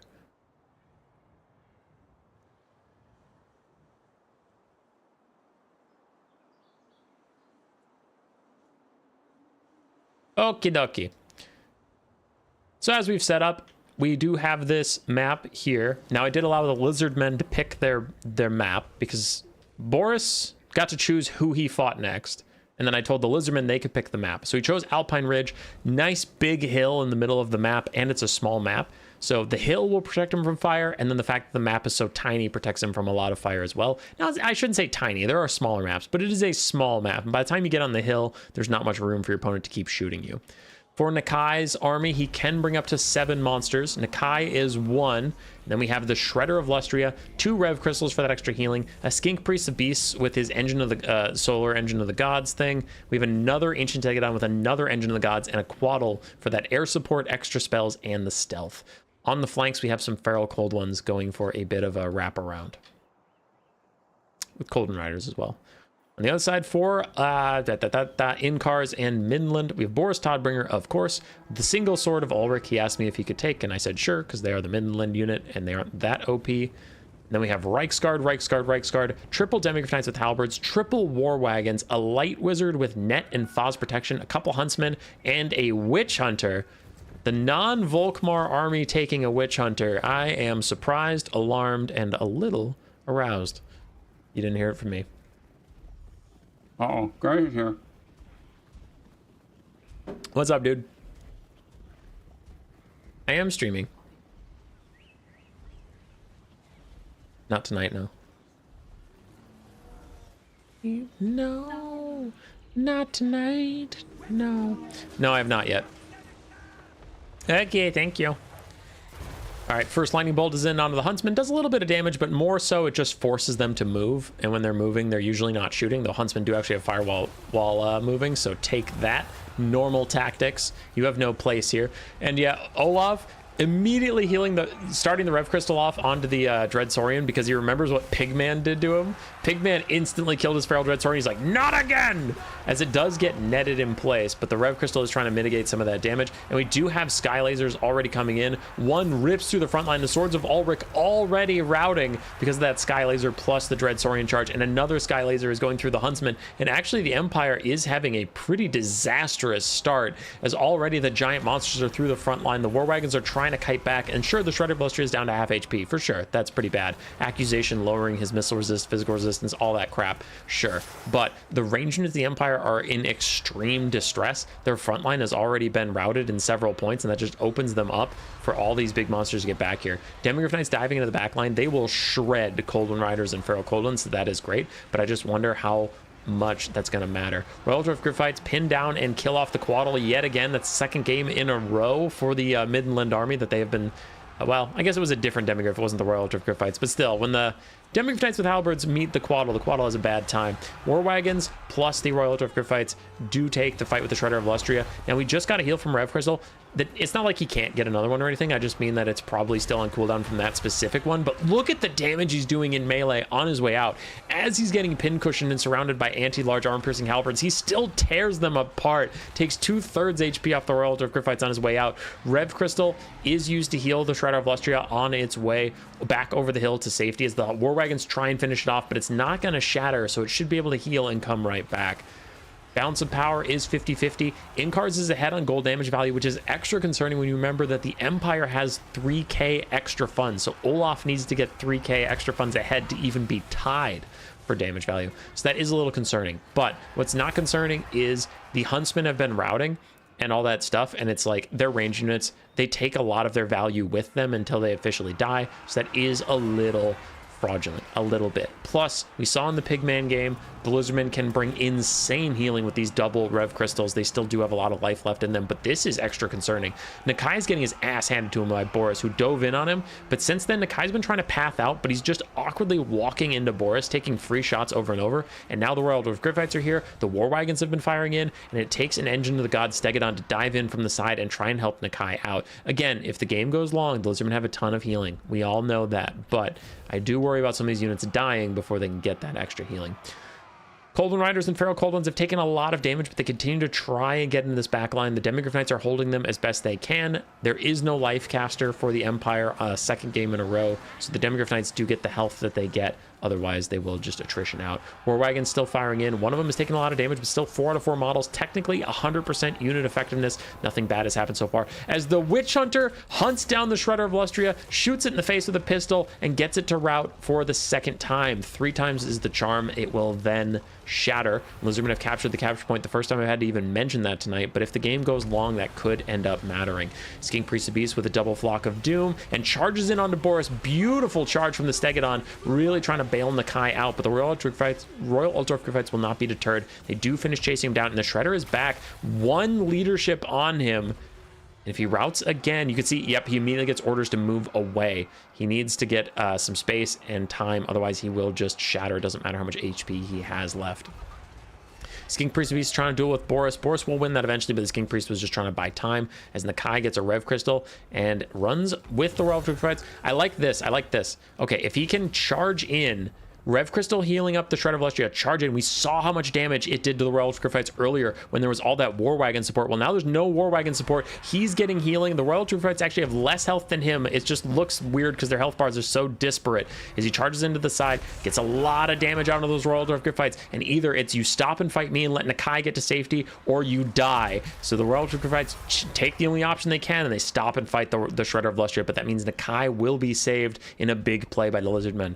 Now, speaking of big plays, the Empire has secured their backline. War Wagons are lighting up the Engine of the Gods. It is the normal Stegodon. It's not the Beast Caster, but still, a big dinosaur like that, very expensive, getting lit up, and it is not coming back. The Shredder of Lustria wins his fight next to a Rev Crystal, meaning there is more healing for the Shredder unless someone can get this thing to rout for its 3rd time, but the Spearmen are having a hard time getting close to it with all those various overlapping leadership debuffs. The Empire takes the lead on the balance of power. They are 3,000 damage value up, but with all the healing mixed in, but their army's bigger, but the other army has healing, but your army's bigger. I don't honestly know whose army is in better shape right now. I don't know. Those are down to 5 single entities. They still have 2 dangerous healing Rev Crystals left that are going to split their time between Nakai and the Shredder of Lustria, but they're still Huntsmen. There's still War Wagons. There's a full health Toddy. The Witch Hunter almost routs, but he does have immune to psychology, so he's not going to tear out in the face of you. Meanwhile, Huntsman light up the Shredder of Lustria. His big body stopping him from dodging any of those shots. Even as he tries to move out of range, he continues to just take damage in the back. And remember, he cannot rout one more time or he will shatter. Rev Crystal's trying to heal him more than the damage is coming in, but it's about an even fight between the healing and the damage. -2 leadership. Can the Shredder even rally? Yes, it gets up to 6 as the Rev Crystal continues to try and heal it. It tries to keep pathing away, but it's just taking so much damage from the Huntsman as the Rev Crystals and Nakai and everybody else move in to shut down some of that healing, or at least make them pay in blood for shooting the Shredder of Lustria. Shredder's down to 1,000 HP. Cold-blooded keeps it in the game leadership-wise, but it does not have a Rev Crystal for quite a while, as we know the Rev Crystal is on cooldown. Huntsman back onto the Shredder of Lustria, going to get a good volley onto it, and honestly, I think this is its death. The healing is just on too long of a cooldown, and even then its cold-blooded is going to wear off too.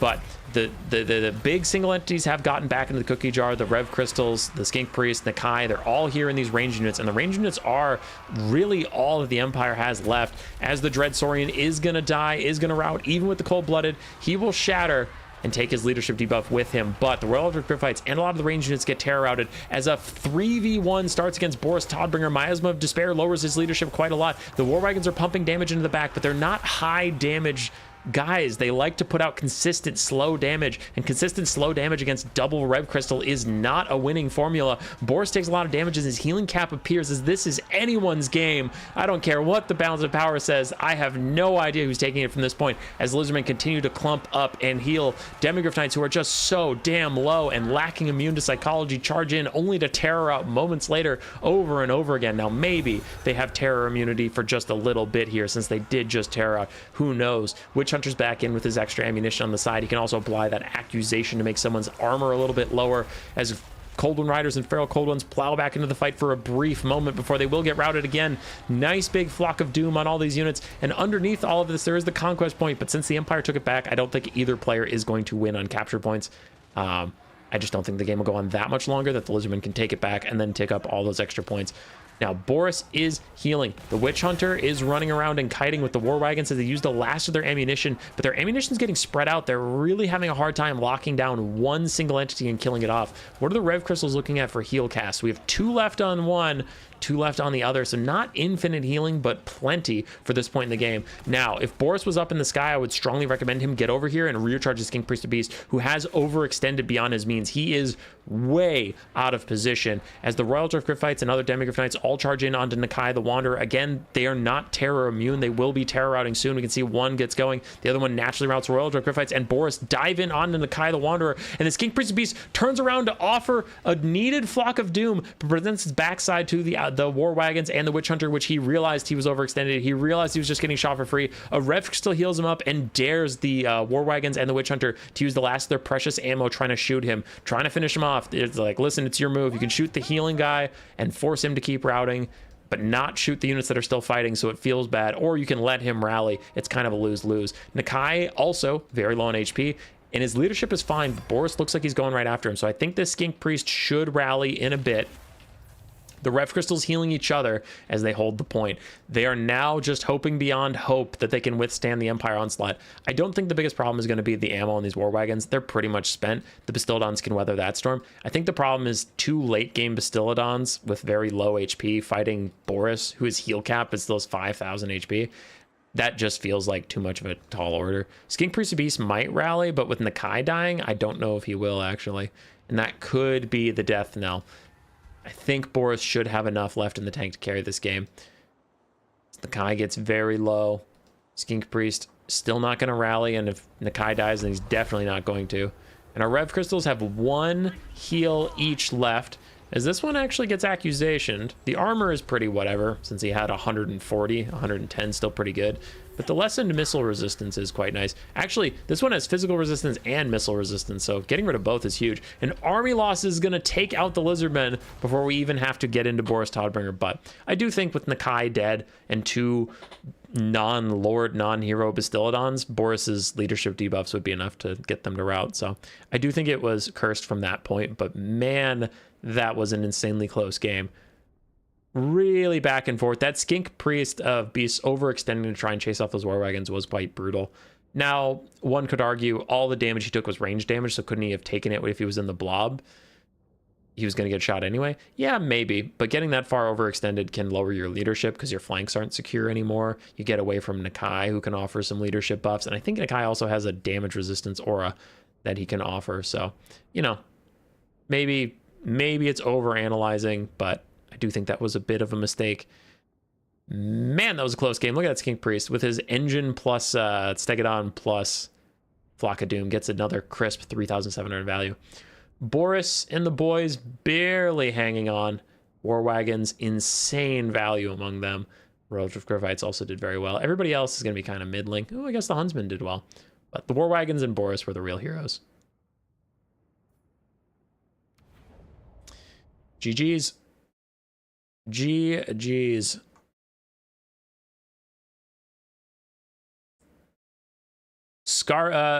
Archaon is the next opponent. So if we look here, Olaf the Moose is eliminated by Incarz on Boris Todbringer. I gave Bloodpenguin the choice to fight Hayseed or Skarbrand while we were in that game. He chose Skarbrand, so he's going to fight multiple Archaon. If Archaon loses, I will let Hayseed choose who to fight out of these 2 Imperials. If Archaon wins, I will let Boris choose who to fight between these 2 individuals. But since I don't know who gets to choose who, I will not have Incarz start getting ready for the next game. So we might have a little bit of a lull for the game after this one, just because the players can't already get in the lobby and get set up. But yeah, I've generally been letting the players who are outnumbered pick their opponent. So we will do that to stay consistent. So we'll see.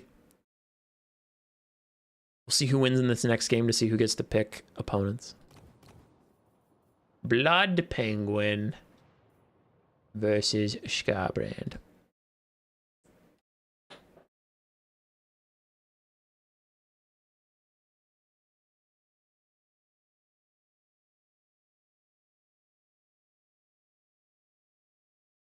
All right, Skarbrand sent me a code, and he asked me a question, which I just now answered because I was busy casting that game.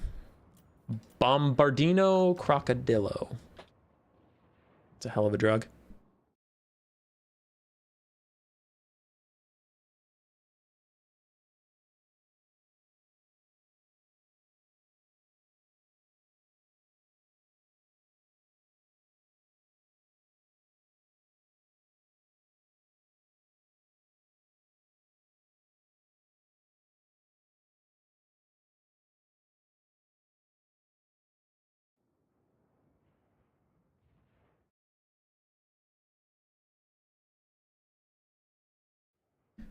All right, I just messaged Hayseed to make sure he maybe possibly heard how that went. In case he's like, wait, I thought I was up next. It's like, no, if Bloodpenguin loses here, Incarz could also choose to fight Skarbrand.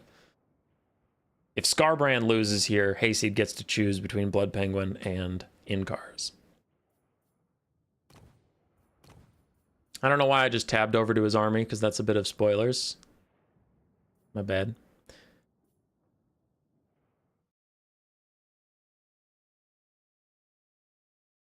Ever said you're kind of like Germa content-wise? I don't know what Germa is. Is that a compliment or a horrible dig at me? I'm ecstatic we have Witch Hunter just Jojo walking up to literally a giant dinosaur and screaming, Ajakus! While firing a flintlock pistol. Yeah. What factions benefit most from more funds? Skaven do very well with more funds. Dwarves do very well with more funds. Generally, in my opinion, generally ranged factions do better with more funds because ranged output, a ranged unit can usually get 2 to 3 to 4 times its damage value if it's allowed time, whereas melee units don't get that guarantee. So if your faction has ranged units, you can spend more money on the things to keep them safe so they can get that optimum damage output going, rather than spending more money on more range units that'll just get shut down, is generally how I think about it. So like those 3 war wagons and a couple huntsmen, but he spent most of his money on better demigryphs, so better cavalry, better front line, better single entities, and he used those to defend the war wagons that all got insane value instead of just like getting more war wagons that could all get shut down. Germa is a very chill and very successful streamer. Are you saying I'm not successful? What is this? I don't know about the giant rat who makes all the rules. It's true, I don't. Alrighty. So for this game, if you don't remember, Volkmar the Grim is allowed to take up to 4 Empire heroes, and it looks like he took all 4 possible, interestingly enough. On the other hand, for Skarbrand the Exiled, he is playing Archaon, whose special thing was he can take multiple lords. Now, he still has to obey the tournament rules for single entities and single entity monsters, so it's not like he can just take 8 or 9 lords. But he can take up to 4, and it looks like he did so. We have 2 Kolek Sun Eaters, one of which has Star Crusher, the other one has Lord of the Storm. We have Festus the Leech Lord as his caster / Lord. No, he's just Festus with his AoE Mortis engine debuffs. Interesting, trying to keep him super cheap. Archaon is the caster and main Lord with Spirit Leech, Flaming Sword of Ruin. Why did I say Flaming Sword of Ruin? I'm an idiot. Spirit Leech, Burning Head, Slayer of Kings, and Fight or Die. Frontline of Forsaken, Hellstriders of Slaanesh for the mobility. Can double Kolek overcome Volkmar's squad? We have Horsemar the Grim with his various buffs for Demigryph Knights with Halberds, very popular tonight with those extra funds. Empire Knights, more Demigryph Knights. We have 2 Outriders, the carbine ones, not the grenade launchers. We have Bloodpenguin signature silver bullets, and then Halberdiers and Spearmen front lines. For the heroes, we have a Witch Hunter. We have Theodor Bruckner, who did not bring his amulet that instantly kills something when he dies. He brought Titan's Headsman, Jade Wizard with Regrowth and Earthblood, and then a Empire Captain with Just Encourage. Interesting. I actually think the Warriors of Chaos have the better build here, personally. Though I do appreciate using your full hero limit. I think that is very Chad. I think the Warriors of Chaos build is a little bit better. Hellstriders end up a little overextended. They're not going to get countercharged by Empire Knights, and they're surrounded by Spearmen, so that's a little bit of a whoopsie. But a nice Burning Head from Archaon should get rid of some of these Spearmen and allow the Forsaken to get onto those dreaded silver bullets. Now, we have big engagements all over the map, so it's hard to pay attention to them all. But one Kolek gets surrounded, but he uses some Forsaken as a path out. Elsewhere, the Royal Ultra of Griffites get surrounded by 2 Hellstriders and Forsaken, and while they're fighting admirably with their Empire Captain, keeping them nice and topped off leadership and morale-wise, Earthblood Overcast as well, they are still taking a lot of damage for being a unit that close. The Witch Hunter gets soloed out by Archaon instantly. He says, "I am no witch, hunt this, you fool," and slams the Slayer of Kings through the Witch Hunter's skull, sending him running for the hills with severe brain injury. Now, Kolek is still chasing the Outriders, being a nuisance there. Other Kolek is surrounded by Empire Knights, Theodor Bruckner, Volkmar the Grim, and Demigryph Knights. This is an unholy pileup of nonsense that I do think that Archaon should opt out of, but he's opting into it instead, refusing to abandon Kolek to his ill-thought-out fate, as Festus the Leech Lord has his healing elixirs popped right now, trying to keep himself and the Hellstriders topped off. Other Hellstriders still rear-charging the Royal Ultra of Griffites as Kolek and Archaon fight back-to-back in a pile of Imperials. Not usually the back-to-back hero hammer you're used to thinking in the good versus evil, when it's evil doing that, but, you know, more power to them. I always root for the heroes that are fighting back-to-back in the lore. You just have to. Outriders get sandwiched in beautifully by Skarbrand's Hellstriders, taking out that unit, and the damage values are very even. Now remember, this is not Boris Todbringer's army. Each army does have the same amount of funds, so the damage value does not have to be overly complicated.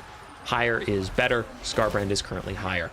One of the Kolek snipes out the Jade Wizard. Now the Jade Wizard is on a horse. Kolek has slightly less speed. There is a world where this Jade Wizard gets away, but Kolek, more likely than not, should be able to chase him to his utter demise. An Empire Captain plus Theodor Bruckner are harassing this Kolek, who has been having a rough go of it, not able to land consistent blows onto Volkmar the Grim, though he is now getting slow healing from the healing elixirs of Festus the Leech Lord, as Archaon does what Kolek wishes he could do and duels this Empire Captain to the death, while Kolek just wanders around kind of pathetically. Oh, Kolek, you poor bastard. A Spear Leech from Archaon is out on the Jade Wizard. Realizing that Kolek was having a hard time truly finishing him off, Archaon just Yeetus Deletuses him with magic instead of relying on the somewhat finicky Sun Eater. Empire still has a lot of state troops left. They have one Outrider as well. For the Warriors of Chaos, they have mostly just expensive single entities, honestly. Festus is just trying to keep this Kolek alive through slow healing, though now he's out of range of it. Healing elixirs keeping the last Forsaken alive. Archaon's still very healthy, and of course getting the slow heal from healing elixirs. I think in this game state I would rather be the Empire, but it is not a decided game by any means. I would just slightly rather be the Empire. I think they have a little more agency. Healthy skirmish cav, a lot of infantry, less single entities versus single entities just grinding, but leadership debuff from Burnt / a Burning Head ripping through you and your buddies is a hell of a drug, so Archaon clears out the group around Festus just in time for us to see Kolek once again have to fight Demigryph Knights with halberds all on his own. Now he does have a big hammer, he can fight back somewhat well, but normally he had Hellstriders of Slaanesh to help him with this fight, and while he has Hellstriders coming right now as I say that, they are a depleted force, though this is the Thunder Kolek, so yeah, nice cast of Lord of the Storm. No Star Crusher for him, no extra melee buff, but that Thunder cast was more than worth it to get rid of those Demigryph Knights, and this Kolek just got himself out of trouble. You love to see it, as Archaon continues to try and kill off this Empire Captain, but he's having a hard time finishing that guy. He deleted the Witch Hunter, but the Empire Captain is not the Witch Hunter. Now we have a 2v1 forming up as Archaon, the Ever-Chosen, is stuck all on his own. Does he have any leadership buffs or anything right now? He has Fight or Die. He has Slayer of Kings, so he could be okay. We'll see if they're off cooldown. Volkmar continues to tease Kolek and draw him further and further away from Archaon, who might need his help a little bit more. The Empire Captain is out of commission. Not quite dead. There we go. Archaon does finish him off. Slayer of Kings is popped, but now, unfortunately, he's gonna have to waste a lot of that buff because he just wants out of here. He doesn't want to die. He doesn't want to duel Bruckner in front of the Outriders. He wants to fall back and get closer to Festus to get that slow, constant healing elixir. That's what he brought him for. It's what he paid for. If he could get a nice little home sitting next to Festus's healing on top of Forsaken infantry support, that'd be a really big win for the Warriors of Chaos. And it looks like the win we're going to get as both Kolek and Skarbrand get multiple hits onto Volkmar in a row, and the Jade Griffin healing is going to come to an end. His healing cap is in sight, and Archaon thinks about chasing him. He's trying to get around some of these spearmen, but he doesn't want to get too far away from Festus. Doesn't want to get too far away from those healing elixirs, but he is going all in on trying to kill Volkmar, and this hubris might cost the Lord of the End Times. Spirit Leech and a big hit onto onto Volkmar are nice, but Grand Shield of Faith, and he baited him into a Demigryph Knight surround, into a Halberd surround, leaving behind his Festus healing. This could be a masterful bait, a master bait, one might say, from the Empire, but we'll see if it matters, as the Demigryph Knights, as we've been mentioning all night, are not immune to psychology. It is very likely that they will terror out and all of a sudden leave Volkmar all on his own, but look at the damage they're getting out onto Archaon and Kolek Suneater. Again, as we have said, away from Festus, but the balance power keeps getting better and better for the Warriors of Chaos, as another Lord of the Storm from Kolek does insane damage to the units surrounding him. Anybody who surrounds this Kolek just gets punished with a giant lightning bolt from space. Festus and the boys crawling back towards Archaon to provide that slow, constant healing. The Forsaken still being a hotbed of support the Warriors of Chaos can rely on. They are quite wounded, but they're not dead just yet. Looks like the Empire is going all in on trying to finish off Archaon one way or the other. Bruckner and Volkmar fighting side by side with Outrider Overwatch support, and still a lot of state troops. Those state troops were a lot healthier in years gone by. We have some Empire Knights on the far side that were chasing something off. They need to be rallied soon, and Kolek is providing himself a nice big tall profile for these Outriders to just shoot at and get free value on. Theodor Bruckner is also not to be discounted. He has the Titan's Headsman debuff. There we go. Minus 24 melee defense, minus 25% speed, so he has that. He has decent stats. The 4140 can't stand up to Archaon and Kolek's better stats, and Volkmar is getting charged. We do need to make sure that Volkmar either countercharges or runs away. Cannot get caught sitting down. It looks like he won't be for now. He's running away. Outrider's still trying to help peel as Archaon and Kolek try and put this game on their backs. Another big burning head out from Archaon. Not going to save his Winds of Magic for Spirit Leeches, interestingly enough. Really wants to focus on getting rid of these extra state troops. I don't think either is a bad decision. I'm just a little... I'm unsure. I'm uncertain. I'm scared. So when he burning heads of these guys instead of Spirit Leeching Theodore or Volkmar or someone, I'm just alarmed.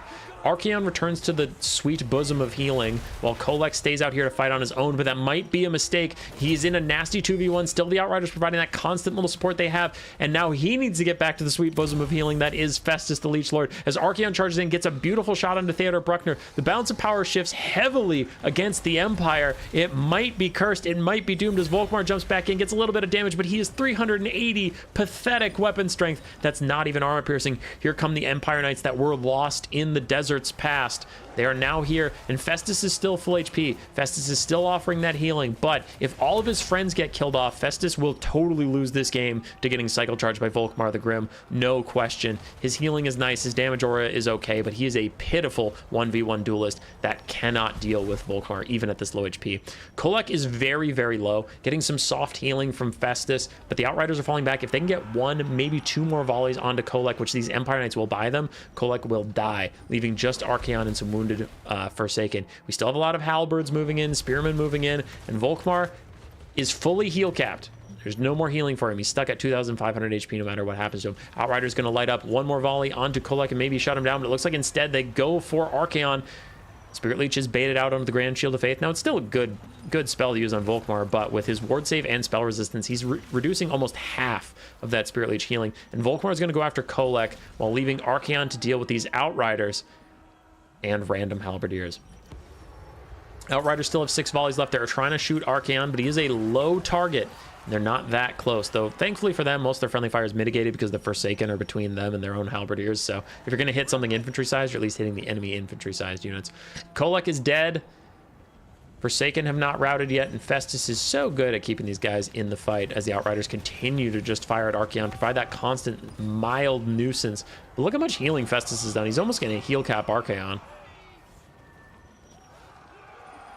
Outriders are nice and close. This is actually beautiful range for them. They can get really good damage out at that range. Max range is difficult for Outriders. Their shots spread the further away they are. Volkmar is riding with some Empire Knights. He has the Hammer of Sigmar off cooldown, so that should give these guys a nice plus 24 melee attack buff. Another Spirit Leech is down, and there is no Grand Shield of Faith to save him this time. Volkmar does just charge right in. Archaon also pops Fight or Die while getting healed up. Volkmar falls back, taking a little bit more damage. The Outriders continue to fire, but these Forsaken just will not break. They're nearly dead, and they refuse to leave as the Outriders' leadership is blinking. Volkmar charges back in onto Archaon, then runs away. I think he's just trying to tease him, just trying to bait him, but army loss is going to come for the Empire, and they cannot hold. Archaon, Kolek, and Festus doing insane value. And this 303 value is fraudulent. Festus did so much work for these Warriors of Chaos. The Koleks, the Archaons did well. And can we find the Forsaken? Yes, the Forsaken with 1,500 value, 240 kills is the one that Festus was babysitting. Hellstriders did very well. For Bloodpenguin, his Demigryph Knights did solidly overall. The Empire Captain, the Witch Hunter, underperformed a little bit. Bruckner and Volkmar actually did pretty well. Volkmar, again, being more supportive, not going to have crazy value on his own. Silver Bullets got shut down off screen, and the Outriders, one got shut down. The other one, 3,300 value, but it's not enough to drag all these guys to the grave.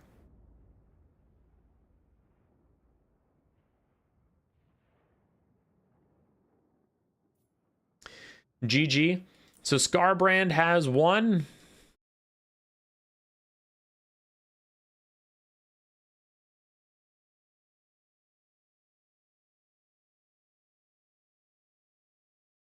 And it looks like Incarz chose Hayseed, despite the fact that that was not his right until literally this second. Right now, I can say Incarz is the last standing Empire Lord, as Bloodpenguin was just X'd out, but you guys didn't see that, so I'll do another X just to make you feel included. Incarz is the last standing Empire Lord. He can pick between Tamurkhan and Archaon to fight. He will have to beat them both, but I at least give him first choice.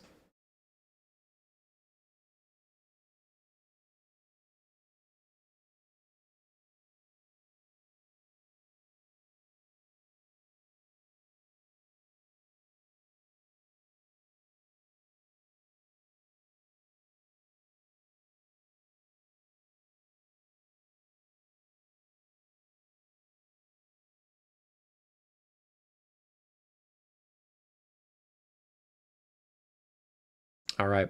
I told Skarbrand because I'm living in reality. 3K funds is a lot to overcome. I said Skarbrand, if he beats Hayseed, I will still let Skarbrand pick the map because it's the only advantage I can really give him against an army that is 3K funds bigger. Like, that's a lot of gold. So we'll see. First, he has to get through Hayseed, and I think Hayseed has a decent shot. Like we saw in the game versus Elspeth, Nurgle having access to some extra units that you really wouldn't expect out of them is pretty strong. Like the Infernal Guard Fireglaves, it's kind of nutty. Skinwolves are pretty nutty too.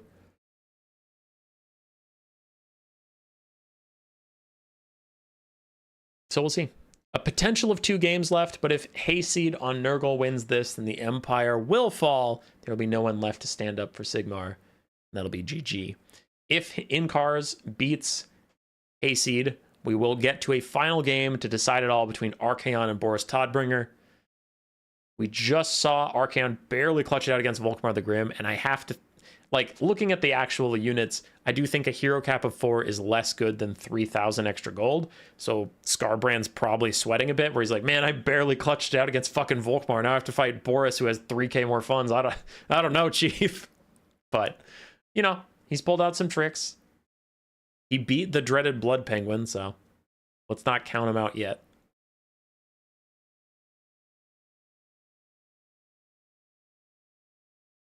All right, Hayseed is ready.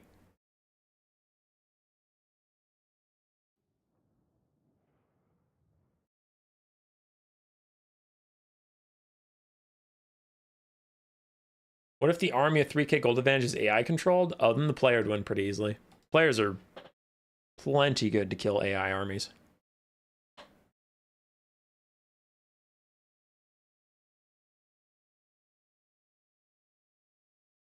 Hayseed, I know you're listening to the stream. You got to pick your map.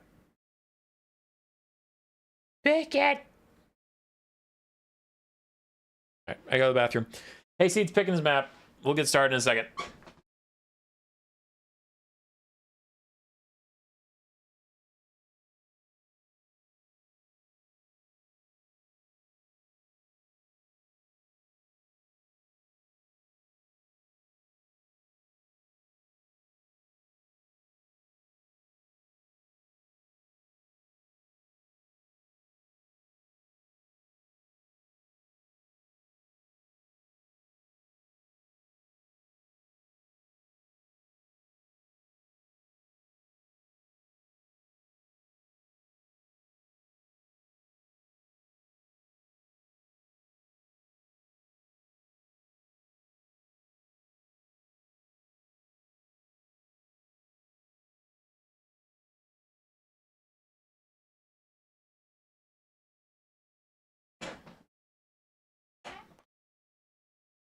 All right, Hayseed's back.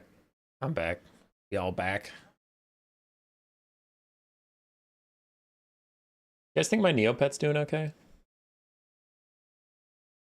I hope so.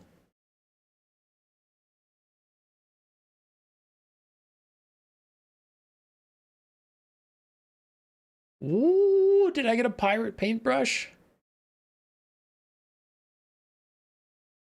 Oh, gotta go to the auction house. You gotta go. It's the bank. Auction house. Where's the trading post? The trading post.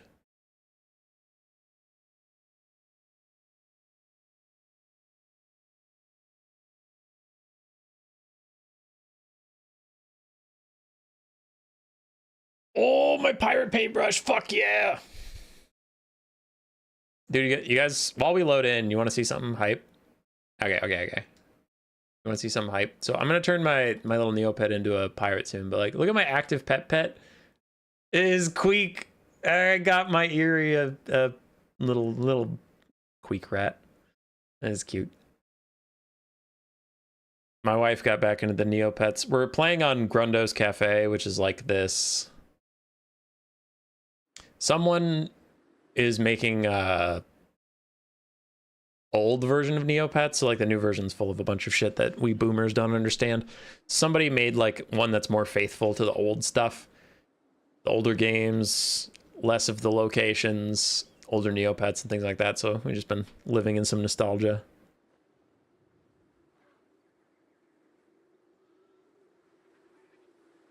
All right, here we go.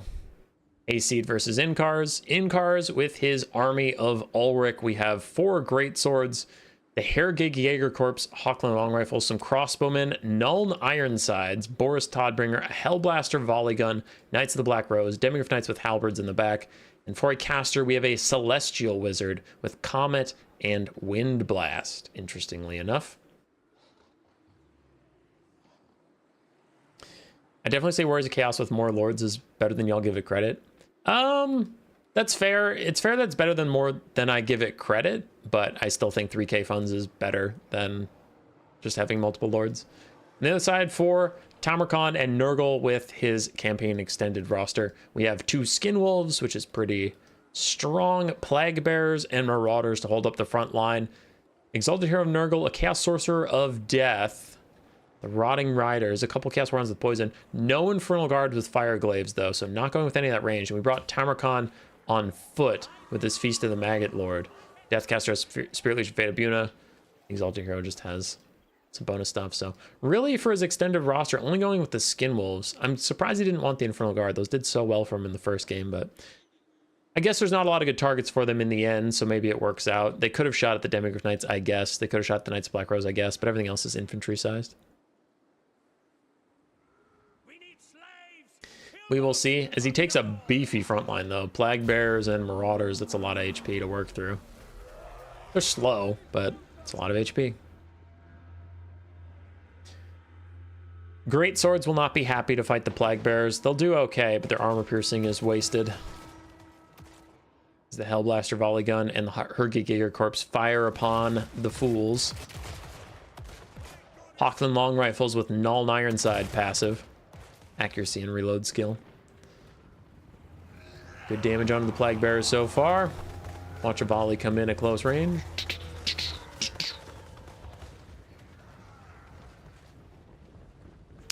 For Hayseed, is Khazrak not allowed for Tamurkhan? No, Khazrak's allowed. He's allowed in like tournaments too. He's not even campaign exclusive. He's just a hero. Unfortunate thing for Khazrak is he just sucks. Like, Khazrak blows. But he's allowed. Anyway, nice advance from Nurgle, not overextending with too many of their expensive units. I say that as these Rotting Riders are kind of walking in front of Nuln Ironside, so they're about to get shot in the face. Not great, but other than that, like Tamurkhan not overextending, these Skin Wolves not overextending, just you took a ton of infantry, so let the infantry get into their fight. And this is nice. Baiting the Greatswords out from Incarz, now creating a gap where we can get into the Empire box. We'll see how that goes, but like, I'm singing his praises, but a bit of a whoopsie with the Rotting Riders just getting shot for free and now ending up in a fight with the Demigryph Knights with halberds is going to be terrible for them. That's a pretty expensive unit to lose this early on. He might not die, but he is going to lose the damage resistance as they try and fight back. Tamurkhan dives in. He is trying to take out the enemy wizard, get rid of that caster nice and early as the Hurga Jaeger Corps continue to fire. But the Hellblaster Volley Gun is shut down and murdered in its entirety but by the Chaos Warhounds with Poison, who now need to get new attack orders, take out the Hurga Jaeger Corps. But I don't think even the Nurgle player thought that they would kill that quickly, as they have not prepared to get a new target. And they're going to get rear charged by Knights of Black Rose. So overall, a good engagement from the dogs, but a little unfortunate they fell asleep right into the back line. We have Skinwolves also waiting for new attack orders as the Rotting Riders are terror-riding away. So Hayseed had some good engagements and a pretty good build to start off with, but a couple micro mistakes are going to cost him a little bit here. Skinwolves going to get rear charged Demigryph Knights with halberds, but they are trying to hit these Null Ironsides at first. Oof, this is going to be a full surround that can be pretty hard to get rid of, and the dogs in the back line have shattered or died, either or. Front line of Nurgle is suffering a fate worse than death. They're just getting massacred across the board, and Hayseed is down about 1,000 gold on damage value. As we've said ad nauseum with the Boris build, though, he needs to be 3,000 gold ahead to truly be even. So that doesn't mean he's actually quite far behind. We can see that reflected in the balance of power. The Plague Bearers are falling apart. Boris took a lot of damage from fighting with Tamurkhan and the Spirit Leeches. The Celestial Wizard took a lot of damage from the same sort of thing, but they're just not getting finished off, and Boris can get in the sky and heal for a while. As those Null Ironsides are lighting fools up, getting tens of damage. My hatred of Null Ironsides has not faded. I still think they're a trash unit.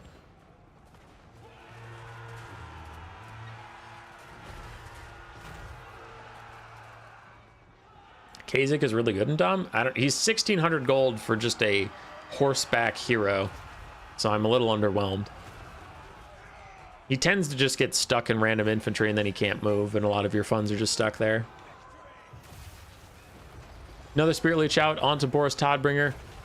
Tamurkhan now surrounded by great swords and the Royal of Gryphites, and he's getting shot in the sides, and that's probably going to be GG. I would expect. Plague Bearers dying off. We have some Marauders of Nurgle rallying in the distance, and they'll come back. Skinwolves rallying in the distance, they'll come back. But what'll they come back to? A mostly dead Nurgle army? Based. Backs and based. Timmy Tams keeps fighting. Null Ironsides and the Crossman gonna light him up. Determined to kill him in melee no matter what it takes.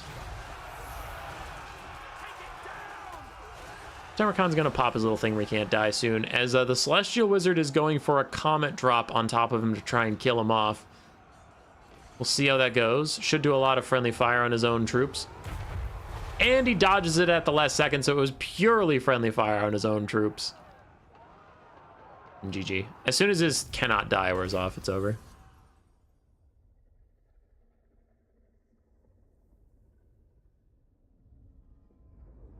So for multiple lords, can they dupe their items? Non-limited items.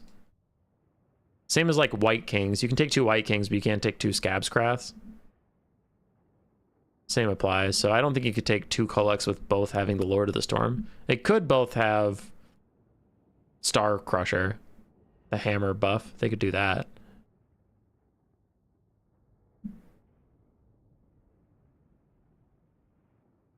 All right, GG. Rotting Riders, dogs struggle to get their value back. Tamurkhan did okay. His Exalted Hero did fine too. Plague Bearers, unfortunately showing the reason Plague Bearers generally aren't considered very good in a lot of matchups is they're just so slow and so weak to missile fire that just because they're good in melee, it's not enough. They just get killed off too easily. Great Swords did pretty well.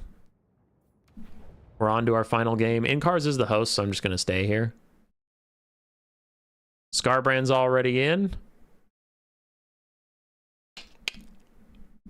Here we go. Boris Todbringer versus Archaon, a 1v1 for the ages. Both sides have lost 4 great champions. Both sides are down to their final life. We went the maximum number of possible games. Hopefully you all had a good time, but this is where it ends. One way or the other, the Empire will fall or the Empire will prevail.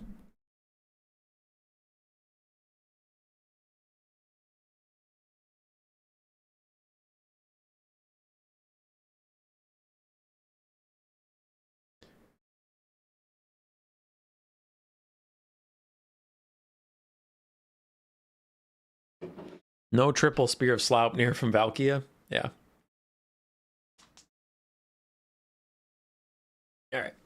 These guys have to build their armies. They've had no time to prep ahead of time, so there might be a little bit of a build phase here.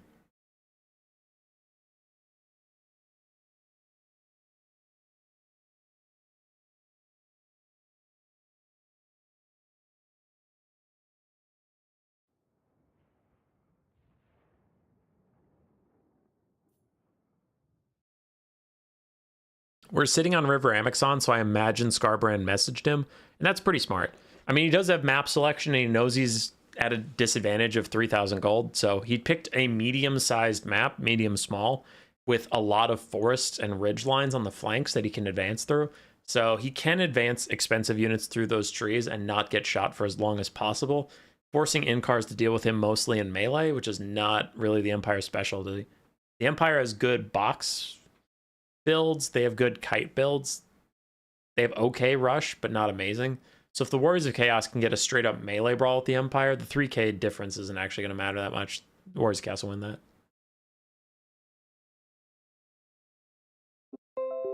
Uh-oh.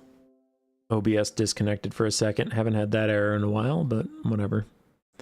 OBS loves to have random errors that keep coming and going. You love these weird events, would love to see more? I try to host a good amount of different things. I think the thing I haven't been hosting enough of recently is tryhard events, but I did mention earlier in this stream, Tequila Sunset, Big JP have been hosting a lot of tryhard events. Tactical Lich has also been hosting every Wednesday. So there's like legitimately 7 or 8 tournaments every week getting hosted by other hosts.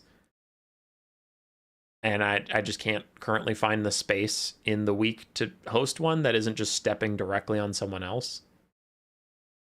And also you're splitting your player base. So then when I stream, I've been sticking to either finishing my Queek campaign or some more silly events like this, or events where I'm playing. Like tomorrow we're doing the Let's Play Chaos Dwarves, play Chaos Dwarves till I get 5 wins thing. Also, like, I haven't been the most inspired to host any tryhard events because we've been on the same patch. There was one patch in between then, but essentially since the Omens of Destruction came out, there was a quick hot fix to fix some of the broken shit early January or late December. And then in between then and now, there was one minor patch that it nerfed the good factions and buffed the bad factions, but not huge buffs or nerfs. So we've been in the same general meta for like 7 months, which I don't know. I hosted a bunch of tryhard events in February and March, and it's like, okay, I could host another event where we watch Tomb King's cats fight Ogre Kingdoms. We can host another event where we watch Khorne fight Dark Elves, but forgive me if I'm not chomping at the bit to host another tournament of the same meta. Now, for whenever the next patch does launch, we have a faction war ready to get started. That'll be nice and tryhard. And then I have a Legendary Lords tournament I want to do, which I'll soft launch it right now. The official event will come later, but for the people watching this stream and watching this VOD, you're getting the first-hand thing. Our Discord server has a Vermin League ladder. I'll pull it up right now as these guys prep. We have a Vermin League ladder where you can find matches. You can play Conquest, Domination, Land Battles. Best of 3 for Conquest and Land Battles. Domination's best of 1. And if you play 5 matchups, you get ranked on our leaderboard. I'm going to host a Legendary Lords tournament where anybody who is on this leaderboard can sign up. So if you want to play, but you're not on this leaderboard, you got to hop on the server and play 5 best of 3s whenever you want to, but before the signups end. And you might be like, wow, that's a lot of best of 3s. Yeah, I'm trying to encourage people to try our Discord bot, so the qualification is going to go through the Discord bot. But anyway, anyone who's on the current standings can sign up, and it'll be a first come, first serve out of every Legendary Lord in the entire game. And then we'll just do a single faction tournament where you're representing your favorite Legendary Lord out of everybody who signed up for some sort of prize. Like I'll have some sort of actual prize at the end. But yeah, so if that sounds interesting to you and you're not currently on this ladder, make sure to hop on our Discord and get at least 5 games in the find matches, and you'll get ranked. That will also count for the domination standings. I can't guarantee the Legendary Lords tournament will be domination, but if you're someone who plays all the game modes and you don't really care that much, you can also qualify through getting on the dom standings. I'm not going to gatekeep you. But also, if you qualify in the domination standings and the event is Conquest or Land Battles,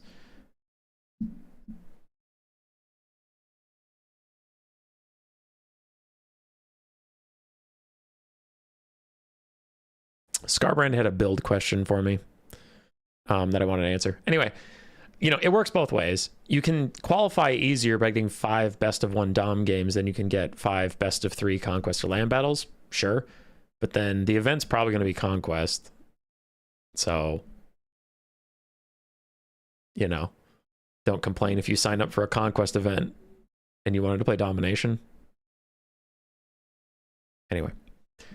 Well, you never know. If enough people sign up that wanted to play Dom, I could have like a section of the bracket that's for Domination. Like, you know how a bracket goes in like an X? You could have like the bottom right be all Dom players. Who knows? The Warriors of Chaos player did just ask me if he had to limit himself to 5 marks or if he could take as many marks as he needed to. I just shrugged and I'm like, dude, it's a for fun event where we have all these weird rules. I don't care about the marks of the Warriors of Chaos. If anybody thinks that's unfair, sorry. Too bad. We're too deep in it now to give a shit about what's fair or balanced. So the Warriors of Chaos, I think I saw they had 7 or 8 marks. Fine. When's the next Gladiator? I don't know, actually. Jacker skins. Dwarves are always banned in Vermin League, and you have only 4 other skills you have any skill in. Yeah. But if you get on the leaderboard at all, you can sign up as a dwarf in the Legendary Lords tournament. So I got you, fam. I got you. You could, if I think you're one of the ones that plays anything, you could play 5 Domination best of 1s and then sign up for the Conquest tournament and sign up as your dwarves. Right? So there's ways to get your dwarves. Unlike the faction war you had to qualify for your faction by playing them on the thing. This is just, if you are on the leaderboard, you are eligible to sign up for this tournament as whoever you want. But I'm just trying to encourage more people to play the ladder. What's the meta right now? Mostly mobility and single entities. Getting cavalry advantage is very strong.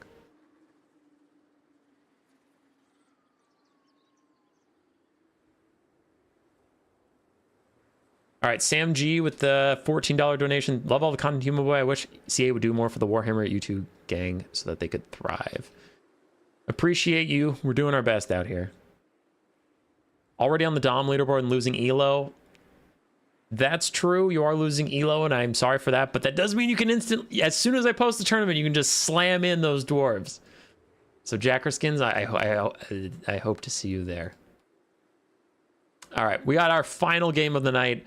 Winner take all, both sides down to their last champion. So for the final time, again, people who've been here the whole stream, you are sick of hearing what these armies do, but not everyone was here the whole stream. Some people have shown up for the first time. The Empire Army's special gimmick is they have to take Boris Todbringer, but they have 3,000 extra funds over their opponent. On the other side, the Warriors of Chaos can take as many lords as they wanted, up to the usual tournament cap of 4 single entities, and it looks like he did take 4 lords. But other than that, his army is regular, so he is down 3,000 gold from his opponent. We have Knights of the Brazen Throne, 4 Hellstriders of Slaanesh, 4 Forsaken, and then we have Festus Leech Lord with Fleshy Abundance as his spell. So he actually brought a spell this time and his slow healing elixirs. We have Archaon the Everchosen with Spirit Leech and Burning Head, Valkia and Azazel. Azazel brought Pavane and Valkia brought Spear Slaupnir. That is too many spells. Not like a rule break, just like that is too many spells to get good use out of. There's no way you're going to get enough casts to make all those spells worth it, so I am worried. On the other side for the Empire, we have Reiksguard, a great sword front line. We have a Gold Wizard with Transmutation of Lead and Plague of Rust, Gotrek Gurnison, the hero, interestingly enough, and then a bunch of Huntsmen, Empire Knights, a Hellblaster Volley Gun, and some Demigryph Knights. Now this is clever. Pavane of Slaanesh to make Boris fight Valkia and Azazel in a 1v2 in the air, and normally you see now he lands, but when he was rampaging he couldn't land, so he couldn't get Gotrek's help or anyone's help. Now interestingly, these the Warriors of Chaos Lords actually did just dive after him even after he landed. That is insanely risky, and it didn't look like it paid off. He did survive the dive attempt, so he is going to get back. He is going to fly up into the sky and heal, but it was a good shot from Skarbrand to try and eliminate the Empire Lord, lower their leadership, but also stop him from getting any of his slow healing out. Festus, unfortunately, is falling way behind, so I think a lot of the Warriors of Chaos micro was in the dive attempt, as he had some sick plays there, but Festus is getting left behind, so the Warriors of Chaos are not getting any of their slow healing. The Hellstriders are getting some weird engagements on the side, but we have some of them just napping, so the Warriors of Chaos are struggling to keep up with their micro right now. As Azazel flies up above the enemy, is getting shot at by Huntsman, but he is going to rear charge Boris Todbringer, try and knock him out of the game. Just wants to get him routing, because if he can get him routing, Azazel can chase him off the map. But the Royal Altar of Griffites are here to support, and Boris is plenty capable of holding himself.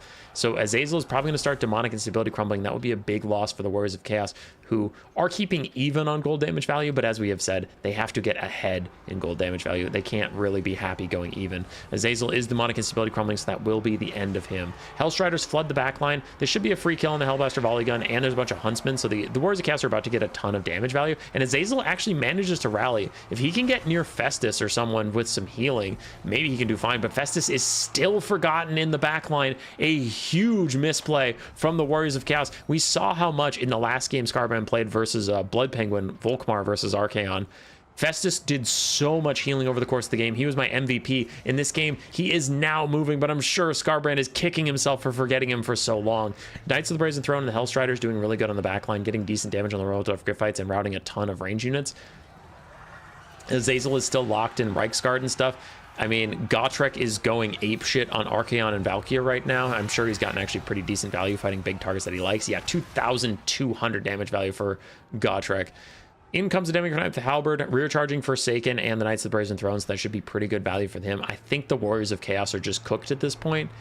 I think they had some creative strategy ideas. I think they had some creative plays, but just too many little micro mistakes while they were busy putting all of their heart and soul into those big plays they were trying to win the game with. I think if they had been able to snipe out Boris, or if the follow-up Azazel had been able to chase off of Boris, that could have been pretty huge, but they failed to do that. I think Festus being on the front line offering that constant healing would have been huge, but he wasn't there. Like, I'm not trying to be a dick. I am just trying to defend myself before people go like, wow, 3K is way too much to overcome. It's like, I mean, maybe, but Nakai almost did it, piloted by Olaf the Moose. The Nakai game with Boris was crazy close, and then this one, I saw the potential. I saw the super cool rampage snipe strat onto Boris, but it just didn't pan out, and then there were too many whoopsies after that. So, but yes, 3K extra gold is very strong. I'm not denying that. This event wasn't made to be totally balanced. It was mostly for fun, but I got to defend myself against the haters. You can't just let the haters bring you down. And there are haters. Lots of them. All right. My voice is shot because this has just been 2 hours of straight casting. There's been very low downtime. So I appreciate the players being so ready to go all the time, but it also is exhausting to scream constantly. So I think that is the end of our event. GG's to everybody who played. Appreciate y'all showing up. And the Empire did in fact endure. As I pull up the scorecard for the last time, Boris Todbringer wins it out. Out of 9 possible games, we got all 9 games. Whew. But the Empire endures. It was close. It was scary. But they made it. GG's and good night.